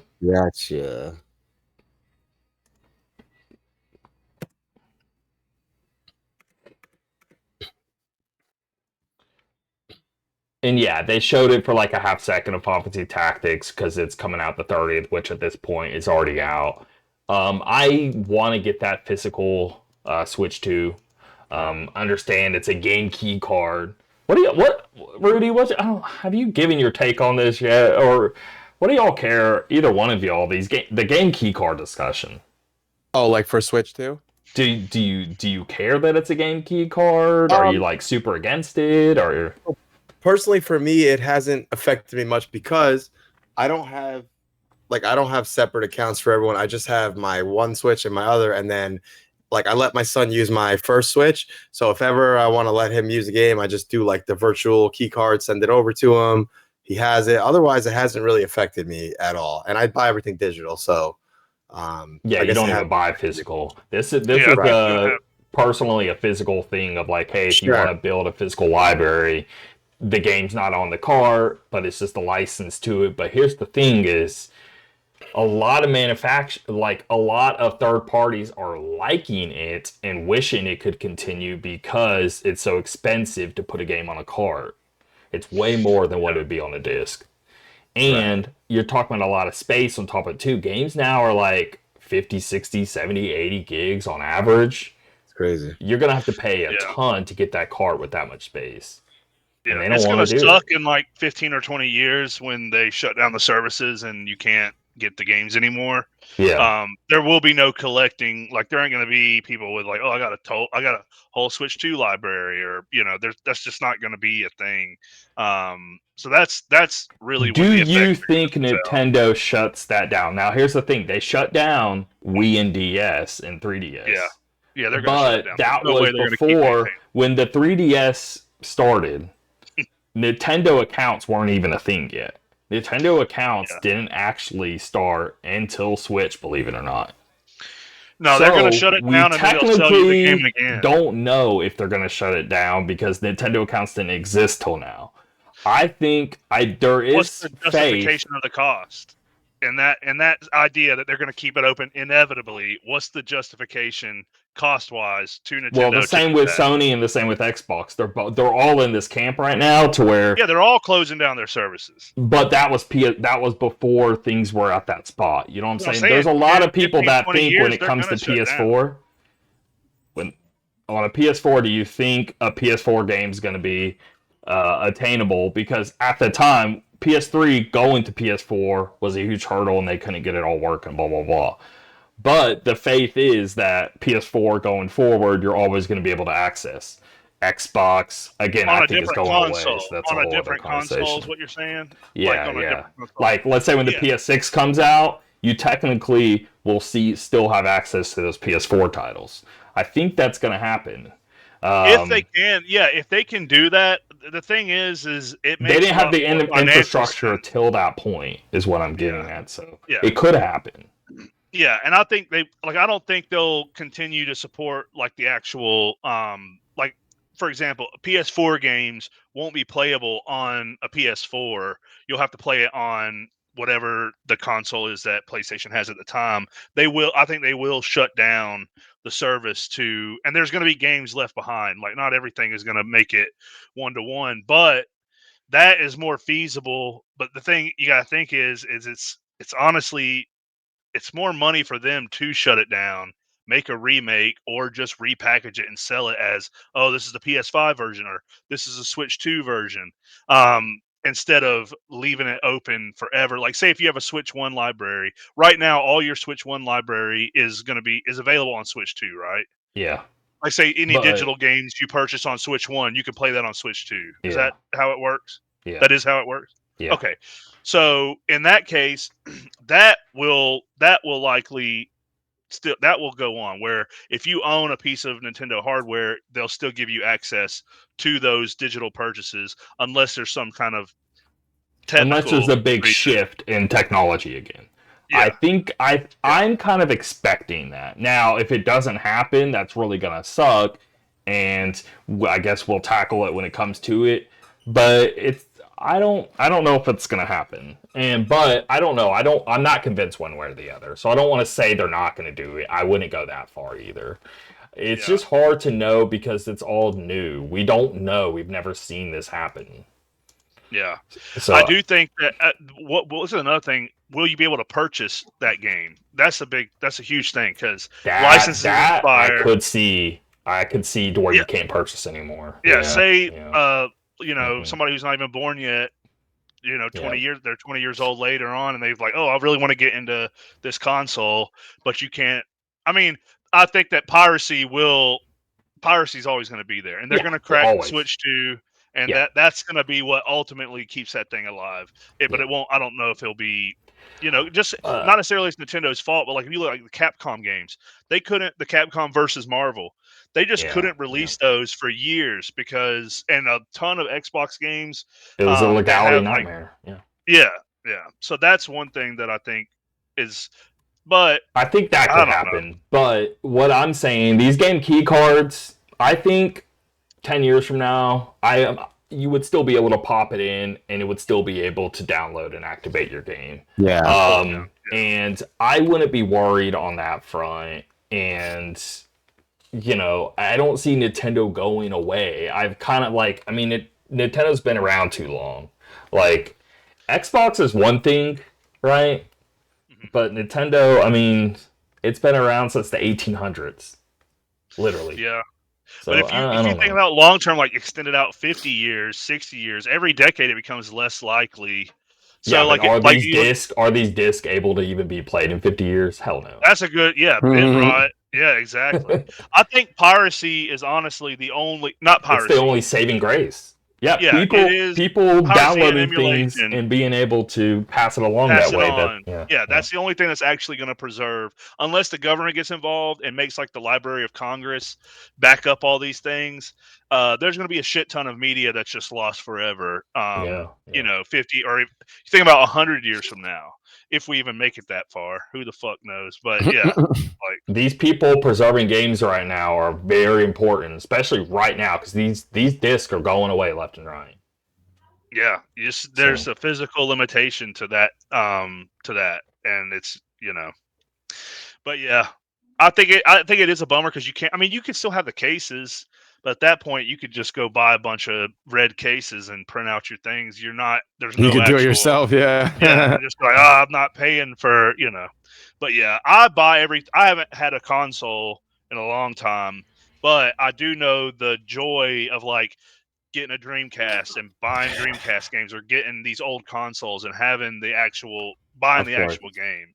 So I like collecting. I do like, and so coming from someone who likes to collect games and systems, I don't have a problem with it being a game key card. Of course, I would prefer the game being on there compared to not. Okay, sure. You're right about the logistics of an 80 gigabyte SS or card on every game is expected. That's really that would be super expensive for no one realistically no one's gonna really want that. And on my thing, it still works the same. Okay, I have to wait for a download, but that's the same deal if I bought a digital. But it still gives me the benefit of what I want. Of this thing still has a license tied to it. If I go and give to a friend and he pops it in, he can still download it the same way I would be downloading if I popped into mine. It still works like that. Yeah. Yeah. So I don't think it's that big of a deal.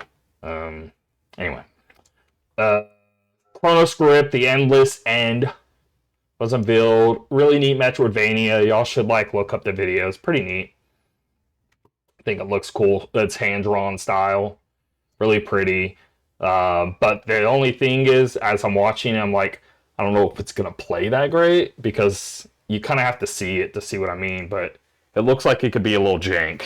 So, but it's really pretty. Anyway, Crimson Desert launches next March. This was the Black Desert people, and it was gonna be an MMO, but it's actually turning into a single player game, which is pretty weird. So it's like an open world action adventure, that used to be MMO, got reworked into a single player thing, coming out March next year. Now I don't know, maybe they have a co-op thing or something. I just know it's not going to be an MMO. Anyway. 13-year laptop right there. Using this laptop for 13 years. No, when it comes to me or a friend, I wouldn't tell hey, just go buy a new one. I'm talking in a general audience. Yeah, that's what we're.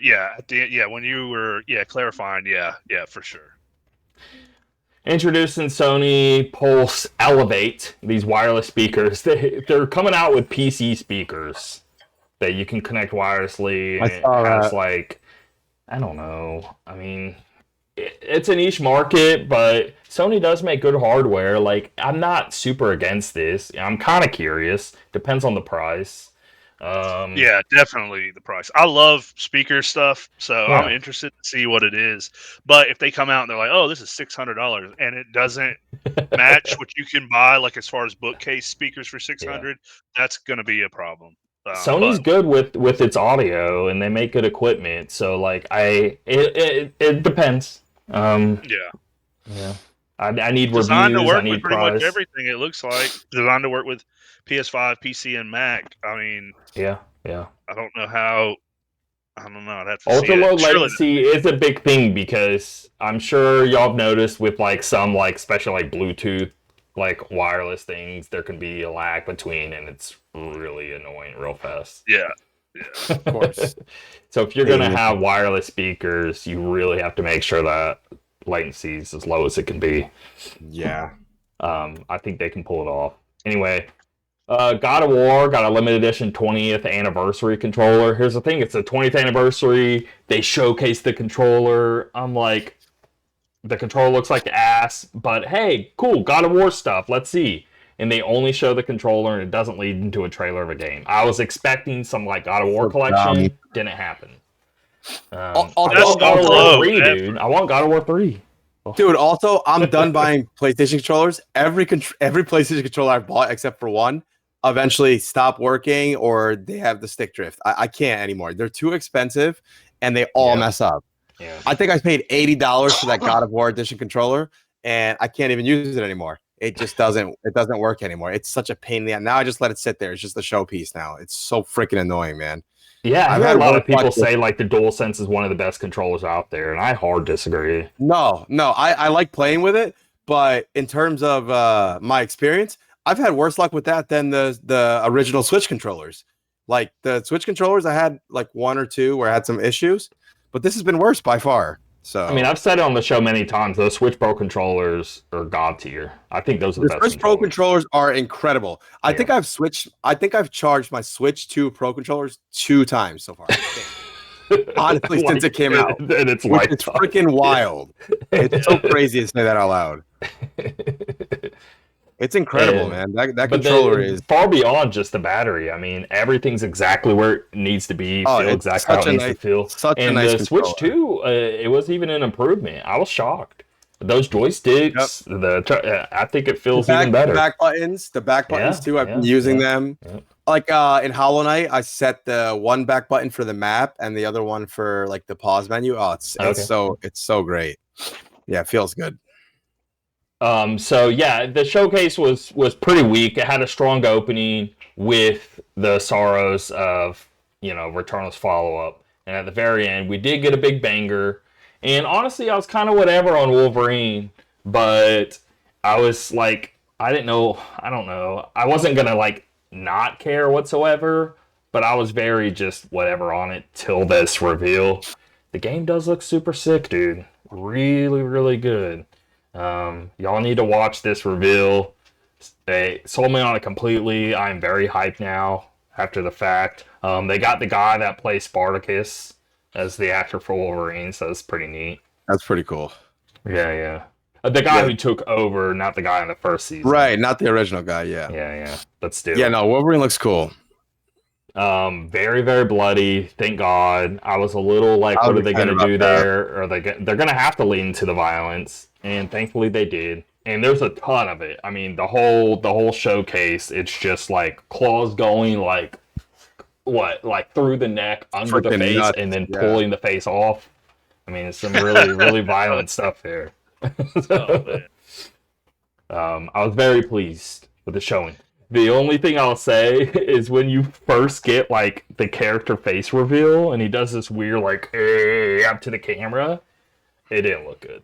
Like, the hell's going on there? But I don't know. It looks something's off with the art aesthetic of his face. I don't know. Yeah.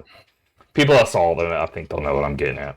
But looks phenomenal. Ton of different environments too. I was a little worried that it was going to be another sad dad simulator, and it's not that. So I'm happy. Very cool. And that will do it. PlayStation State of Play. If we want to get more of what you're playing, we can. If y'all want to skip it and save it, I'll just mention real. I just want to say real quick, I haven't changed. I'm still playing Hollow Knight Silksong. This game is so gigantic. I keep finding new things. I'm like progressing the main story a bit, but then I'll get off track. I'll do something else. The game is very hard, but not in a bad way. I think it's so much fun. It's super challenging. So yeah, I'm still doing that. It's $20. I just want to remind everyone, $20. I'm 40 hours into it. It's fantastic, man. So yeah. So you are for sure in the camp of like, this is an upgrade from the last. Oh yeah. Like it's hard. I want to keep in mind that like there's recency bias, right? I'm playing the game right now. Mm-hmm. It's in my head right now, I'd have to give it some time to really say like, how does it stack up? Do I think mechanically it's a better game? For sure.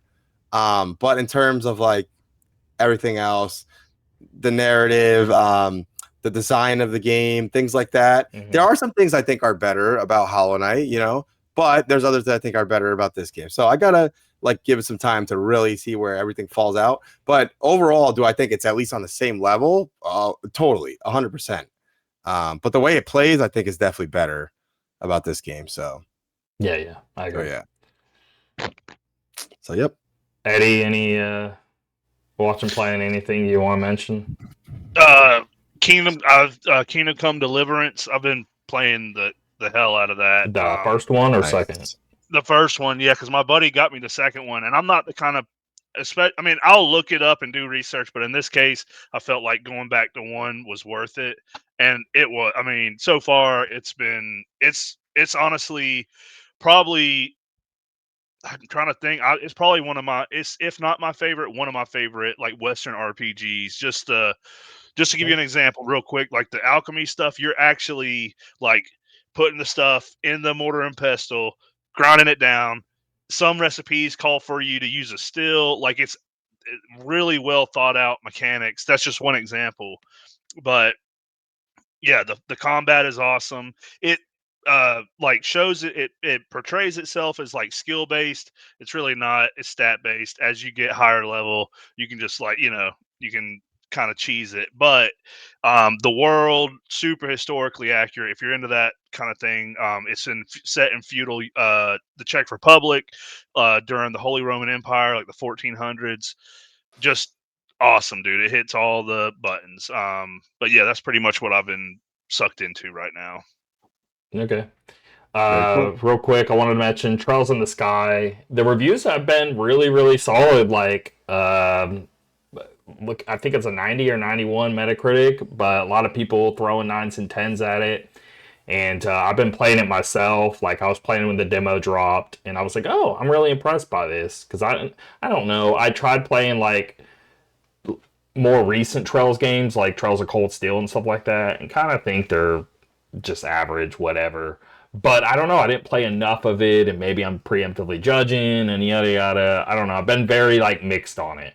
All I know is I love that PSP game, this game, back whenever it was out on PSP, and replaying it, I'm like, man, this game, huge glow up. This game's phenomenal. But whenever I read people's comments, they're like, hey, this is the best this studio's ever done, kind of levels of talk. So I think they really did just genuinely step it up here. I don't think it's just a matter of the game itself. I think like the studio just finally found like that perfect flow of just like the graphic aesthetic. Again, this is Switch 2, so things are running really good, looking great. And I don't know. I have nothing but good things to say on it. I'm like 10 hours in. It's definitely like still in that camp of like we're introducing the whole world to you, so things are pretty slow. You're just introducing a ton of characters, the environment, all that. Nothing super crazy has happened yet, but I think that's a good thing. I want the build up. So we'll see if it pays off, but so far I'm very pleased with it. Combat system is the best part in this game. Really, really cool. They've reworked it completely to where you're running around the map and you can just hit something in real time, and it's a full combat system based around real-time combat. But you can hit with the press of a button to switch it to a turn-based battle system. But it plays into it. I don't know how to explain it, but it like keeps. It's not like it like huge shifts and now you're almost in a completely different mode of battle or something. You almost can like, when you switch into it, things are still staying kind of where they're at, but you just have different systems to play with, and you'd have to just play it. It's really weird how it transitions to it, and it feels very different, but still like as if you were still in the battle. I don't know. I don't know what to even compare it to because I've never seen anyone do this before. I've seen some things where you can technically hit people like before a battle, but you don't have like full-on access to all your attacks. You have full-on access to all your attacks whether you're in live action battling or turn-based battle mode. So it's really neat. Interesting. Okay. So I really like that. But I just, before we leave, I had to get, because I didn't able to last time, Snake Eater. Like, Metal Gear Solid, I played it, I beat it, and it's, this was the one game where I didn't play much of, and I didn't really like it, and I've tried it like 5 times. I remember even trying to be like, well, maybe I'll like it on the 3DS. And no, I don't know. Like, it's always felt super jank.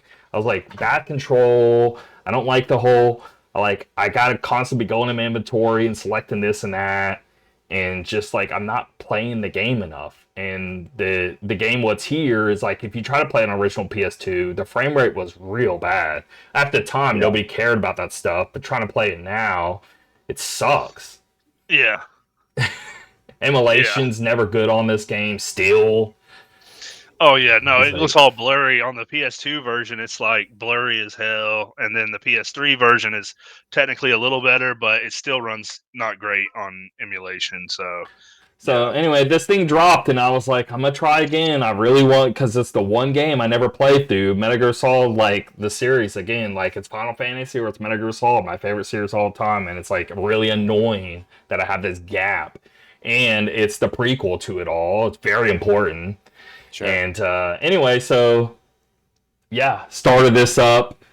I was hooked, and it wasn't not from the beginning, because I was definitely on the climb of skepticism the whole time. I'm just like, I don't know, but I had a lot of wrong conceptions about this game, and I want people to hear me out, because if they're in the same boat, the whole like being in the jungle and surviving bit, Oh my that's God, like I've heard it maybe so many 3 or 4 hours. Thank you for And saying the that. game My is God. like 20 to 30 hours long, and 80% of the game at minimum isn't that. And everyone thinks that you're like struggling the whole time. It's so hard to eat the food, and it's so tough. No. I'm like, come on, guys, it's not that crazy. Also, what did you think when you did the ladder scene? Tell me that wasn't awesome. That's like my favorite. God, Well, it honestly kicked really good too in this version, because of the the whole song is great and all, but they re-recorded with the same vocalist. Okay. And there's a little better instrumental to it now. I love that so much. So it actually hits different in this game. So you should like that's awesome. listen. You should watch that bit. Now, where it hit harder was the end of the game. Straight up, I'm sure. Dude, with the white flowers and that final the final boss. I can't wait. Pun intended. That whole scene. That was my highlight of the whole experience. Sure, that was such a sick. I feel like hours, and it was driving me mad. Yeah, I was going. Yeah. This is the hardest shit I've ever played. Are you kidding me? Just in case, of course I will. I don't care how many years go by. I will never spoil this game, but that whole scene, just knowing what's happening, and it's kind of like heartbreaking and everything, and the story of how it all turned out, and man, it's just hard hitting stuff. I guess that's why I love that one so much, because like what your mission is the whole time, but you're working towards something that inevitably is like, it's just like the villains, man. Oh man, they're good. Good stuff. So much better than the villains in 2. So much better than the villains in 4. I don't know about, well, for sure 5, because 5, like, I don't know. There's pockets where it's like, I really like Skullface, for example, but the villains, they don't really have like a crew in 5 either. It really is just 1 or 3, to where it's like real hard. Like, I do think 1, and it could just be a bias because I have a way stronger tie to 1. I've played through it many times. It's one of my favorite games ever. Where this is my first time playing through it, but the fact that I'm like having a hard time deciding speaks a lot of volume. But man, Metal Gear Solid 1's villains, dude, like Ocelot, the Frank Clark, the ninja dude. I don't know why his like code name slipped in my mind, but the villains are very strong in Metal Gear Solid 1 though, so it's gonna be hard to pick between. But man, I love this Cobra Squad. So the only one that's weak, honestly, the Fear's pretty weak. The fear. The Fear's the one where it's like with the tongue and kind of crawling up. Yeah, he was the only one where I was like, yeah. Every other one, crazy strong. He might be the weakest one, but I love the Fury even, and there's not even that much. Like, you barely get any time with the Fury, but I thought he was super cool. The astronaut fire, dude. Yeah, it is. Yeah. And that whole battle scene, huge highlight of the game for me. I loved it. It was like very dark corridors, and then just fire flaming out, and it being Unreal Engine 5. I know the whole chugging and blah, blah, blah, blah, but holy crap, is this game a spectacle. And that's the thing, like, man, I can't wait for you to just play this through. It being one of your favorite games. Yeah, I gotta play through it, man. Because just all the cutscenes and all the story bits hit really hard on this version, and so much more of a epic piece than if you compare it to the original. The gameplays and all that, I could see maybe prefer one to the other and how things are like sort of done. But man, the spectacle of it all can't be beat with this. So it was really, really neat. But I loved it, dude. I remember I called Eddie. I couldn't figure out the whole thing with in the river. What boss was that? Now it's slipping my mind. The end, I think. The end where you have to. He's on the mountaintop, right? No, the sniper is the end. Yeah, this is it's not the end. What's his name? It's in the river. Yeah, we're all the body. We're all the basically the boss's lover. Yeah, because it was joy and sorrow. There you go. It's been a long time. We're having trouble remembering. Yeah. So the river, like depending on how many people you kill, depends on how many ghosts are in the river. I only killed 4 people, so I didn't have much of a struggle there in the river. Yeah. But you My have to struggle was I didn't know what the hell to do. It was driving me insane. And I think that's kind of on the, I don't know. I don't want to. It's not really. I don't know. I don't know what Kojima should have done there. Maybe in the end that was its intended goal, but man, it was out. It actually was. It was like 2 or 3 hours of like, dude, I don't know what to do. I refuse to look it up. I want to figure it out. I know it has something to do with like.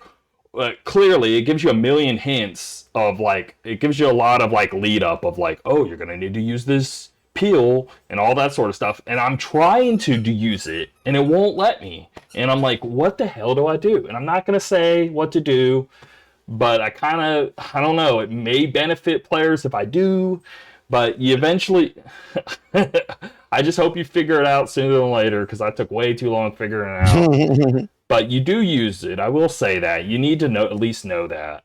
Because I'm like trying to use it and you can't, and I'm like, well, then how do you? Well, I know you have to. It has to do with this. It has to. Yeah. But why can't I use it? And I'll leave it at that. But you do use it. You just got to figure out how. But just the whole finally getting into context, because I've watched it. That's the thing, and it brings on this whole other topic of watching summaries of games. I'm convinced they don't do it justice, because I've watched a summary on 3. I've watched many videos breaking it down, of like 2-hour-long videos even, and there's so much I still didn't know until I actually played it. I guess that's just the reality of the situation, because how can you cram 30 hours into 2 hours? You just can't. It's like a book to a movie. I feel like it's not that long, is it? I remember it being shorter than that. I got 26 hours on it. Oh wow. But, okay. Which I was expecting 9 or 10 hours, and I was like, well, that's why I was like, man, there's so much of this jungle stuff, because I'm 3 or 4 hours in, and I'm still dealing with this like dumb crap, and I'm like, but once it shifted into, once all that passed, and I understood, now like I'm like, oh, that was such like a tiny section of the game. But when you're taking it all in and you're enjoying it, like that's the thing, is like when you're going through those areas, it really has to do with how you're, I'm checking everything out. I'm like wanting to find, when I go into a camp, I'm not just gonna run through the camp. I want to like go into all the buildings, get all the items. You know. I get seen, or even if you get, that's the thing. It's not like if you get seen in Metal Gear that you can't just kill everyone around you and just be done with it. But I like taking people out, because you literally get rewarded for not just going crazy. But there was one part in the game to where you're up on like the very top of like mountains, and things get real crazy with like helicopter and stuff, and you can get behind turrets. I literally saved the game, wiped out the whole map, had a blast doing it, just reloaded my save. Yeah. It's not cool. That's mad fun. like literally shooting like rocket launchers at the helicopter and everything, and just had a blast for a little bit. But the game, I mean, there's really epic pieces like when you're like Volgin. There's like multiple bits with him. Like you're doing the one-on-one, like close-up combat. That was really cool. It was pretty hard. You definitely got to figure out a lot of patterns there, and then it turns into a whole Metal Gear fight, and it was great. I loved it. I love Eva. Awesome. Yeah. I now have context to Eva of like, well, I don't want to say it all here, but like she's basically like double crossing kind of crap, Quadruple. I saw things like quadruple Chinese agent. Anyway, so I just like I finally understand like all these different character beats and all this lore that I understand before. And the one little scene in the very beginning where like you're on the bridge and you first see the Cobra squad for the first time, and then right after that where he basically shoots the rocket at the base, that one action basically launched the entire series of all the catalyst to it all, because it pissed off the wrong person and it just chain affected. And that one little moment literally is what kind of created the whole series to even play out the way it did. So it's a little interesting. You learn little bits of like, oh, now it all kind of makes sense. Yeah. So then I jump into Metal Gear Solid 4 right after, because I'm now riding this huge high. I'm like, Now you're played through it. a Metal Gear Solid game I never played before. I get it. I love it. It was really good. And then so now I'm going back into 4, and I have all this context of the characters from 3, and it's making the game a lot better. Like I'm up in the midst of like the last scene I was just in 4 was I was talking to Emma, and she gives a whole spiel of what all took place in between, what's all working here, and here. And, I technically knew who Zero was, but I didn't have any context really until this, you know what I mean? Yeah.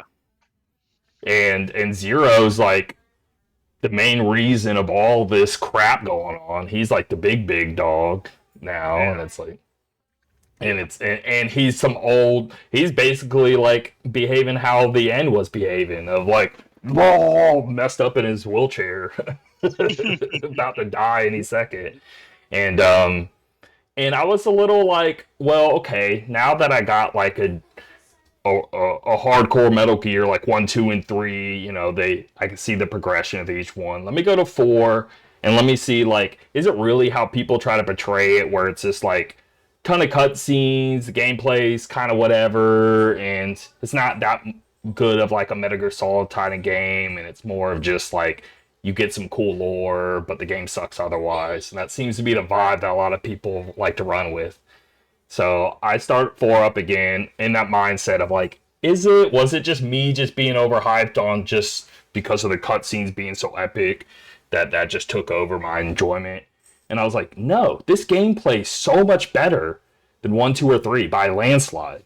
And with 5, it got even better in gameplay, but it progressed with each one. 4 has really sick CQC things you can do that you could not do in 3 or 2 or 1. I'm like, what the hell are people talking about? Like, I can run up on a dude and be like, slap. I can smash their face into a wall instantly and knock them out. I can, like, you have so much more freedom to how you do CQC than you ever did before, and it's really fun. There's way more weapons in 4. Like, the tools you have at your disposal, the way the night vision works in this is a lot better too. Like the map designs are like really solid. Like I think, like, I don't know, map design in 1, 2, I felt map design was a little weak in 3. That was like one of my little complaints. Right. Because I think it was really good with 1 and 2. And then, but now that I'm playing 4, I was wondering about that, because that was like a little complaint I kind of had with 3. I was like, dude, the map design is probably the best in 4 than it is. The way things are laid out with like boxes and troops and trying to like sneak through and all that and all the different things, like, I don't know. All the Metal Gear things of gameplay are like bumped up to a huge degree. And then it's like, I don't understand people's complaints with this thing. It's got to just be because there's just long cutscenes and people just wanted to play. Yeah, they're all solid games. I even though I say that 4 is probably my least favorite one, I still think it's a good game. I don't think it's a bad game. I guess I'm not on the same wavelength as people who are like, it's the best game ever. I love it so much. I just didn't have that experience with it, you know? Like I wasn't feeling it the whole way through. I'd love to replay it again. Can you bring it to a modern console? Maybe. No. That'd be great. Now there is hope. We got news a few days ago actually because Tokyo Game Show, and the guy did say that yes, there is a volume 2 coming out, which no crap, but a lot of people like you're gonna see Metal Gear Solid Collection Volume 1, and you're gonna think it ends there. It's literally Volume 1. There of course is gonna be at least a Volume 2. Yeah. And he was like, yes, we're currently working on Volume 2. Once we have more to share, we'll show you. You know, right. And that was like a few days ago. Now, do we technically know if that includes 4? I guess not. But what the hell is it including? You know what I mean? Like, What do you mean? What are you going to put on this thing? If it don't have 4, it's incomplete. I mean, what did you put 5 on it? Put Peace Walker? No, it's got to have 4 in it. It's gotta. Anyway. But yeah, I was a little like, maybe some distance because I haven't played it since the year the game came out. And so I always I just remember having a phenomenal experience with it. But I'm like, is my memory not great? Blah, blah, blah. And I'm going back. And I'm really far. I'm like 2/3 of the way through. I'll beat it here in a few days. And no, I think it holds up really, really well. And there's great missions in this thing. There's this whole part to where you're in a city, and at this point, you finally have like a face mask camo, so you can just put on the Solid Snake sort of like Metal Gear Solid 2 look, and then so that's what I'm just sticking with. And I'm like, screw looking like an old ass bitch. I hate Old Snake. That's like my worst thing about Metal Gear Solid 4. I'm like, I don't want to play as a character that looks dumb as hell. But anyway, anyway, there's a whole mission with this in a city where you basically have to follow these dudes that they're trying to portray like they're a part of the military scoping around, but really they work with Emma or Big Mama up in this base, but you have to follow them, and they go through all these crazy detours trying to get you to not keep following them. And it gets really, really hard because there's helicopter spotlights, there's soldiers all over the place. The moment they see you, you got to restart it all, and you got to follow this guy for 20 minutes beginning to end with no mistakes. But here I am 3 hours later because I keep screwing up because it's really difficult. And then I finally get through it, and I was like, dude, that was really sick. That was a really fun bit. But if you like stealth, But it's I don't know. There's all these huge highlights as I'm playing through that I'm like, man, this game's awesome. It really is. It's got to be because the cutscene's an hour long, and they didn't want to sit there for an hour. Yeah. Sure. But anyway, that's that. I just had to get that out of my system. I'm on the Metal Gear train again, and I hope to God, dude, I'll replay. That's the thing with any of the Metal Gear Solids, they're so easy to replay. Oh yeah, yeah. And so if Metal Gear Solid 4 drops again, I'm not gonna regret it and be like, oh, but I just played it. Dude, I'll play it again tomorrow. I don't care if I beat it yesterday. Yeah. There's always reasons to replay any of them. They're great games. Anyway, that's that. Love it. New Game Watch, and we'll get out of here. Releasing tomorrow, starting Ghost of Yotei coming out. What are you doing about this, Rudy? I would love absolutely to play this, but I'm trying to be realistic with myself, right? I got Hollow Knight. I have Death Stranding. Metal Gear 3, dude. Come on. I have Hollow Knight. Excuse me. I have Death Stranding and Metal Gear 3 sitting on my PlayStation waiting. I'm like, I can't. I just can't right now. So I'm gonna let that simmer. Although I'm super excited to play that, but I'm just gonna wait. Yeah, me too. I'm gonna wait. I love Ghost of Tsushima. Eddie, you play it? Yeah. I haven't played Ghost of Tsushima, no, but I've seen this. I love it. Really I love Ghost of Tsushima so much, but I'm like, let me wait a bit. I'm gonna finish Hollow Knight, and then I'm gonna play probably Snake Eater first because it's a shorter game. Then I'm gonna dive all the way into Death Stranding 2. And then when I'm done with those, I'll play what's it called? Yeah. Ghost of Yotei. Ghost of Yotei. Gigasword, PC October 2nd. Super Mario Galaxy plus Super Mario Galaxy 2. I talked on this last episode. I am getting this. There's a lot of talk on it's too expensive. I don't know, dude. 2 of the greatest games ever made, $70. Yeah, you could have it cheaper, but it's like 4K 60s, a package of 2 of the best Nintendo developed games like of all time, and you're gonna tell me it's not worth its value. I don't know. Nintendo games hold their value, dude. I don't know what to tell you. Digimon Story, Time Stranger, October 3rd, all platforms but Switch. Daemon Blades, PC, October 6th. Blood of Marin, PS5, Xbox Series X and S, PC, October 7th. King of Meat, all platforms but Switch, October 7th. Little Rocket Lab, PC, October 7th. Shrine's Legacy, PC, October 7th. Comfy Girl, Lo-Fi Companion, PC, October 8th.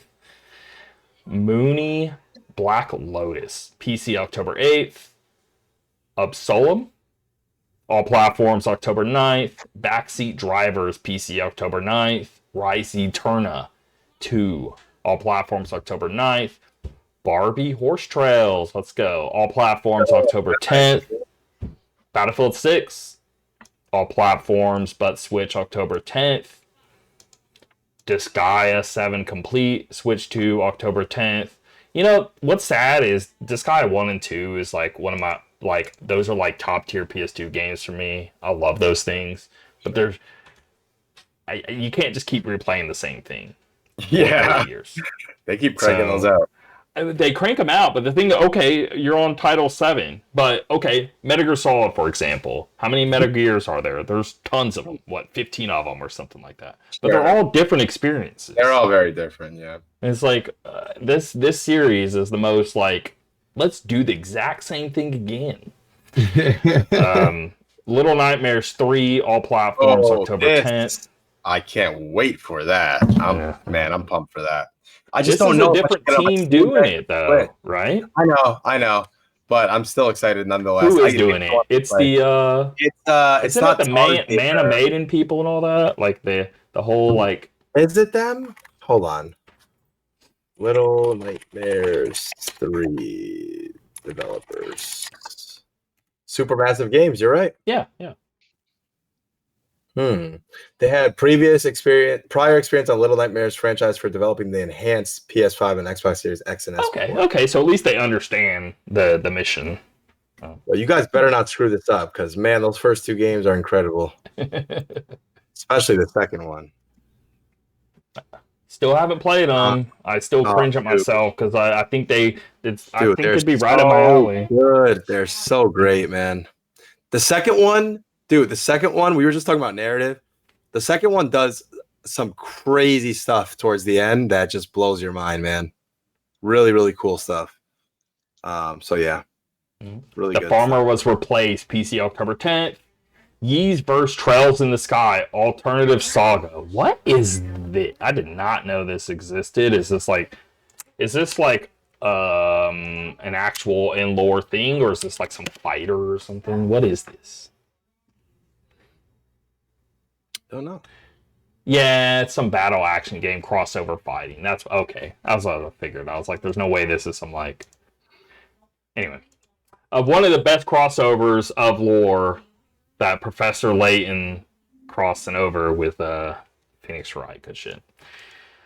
The Farmer was replaced. PC, October 10th. I already said that. Forgotten Seas, PC, October 11th. NASCAR 25, all platforms but Switch, October 14th. Just Dance 2026. Here we go. All platforms, October 14th. Rise and Heat, PC, October 14th. And Ball X Pit, PC, October 15th. All right.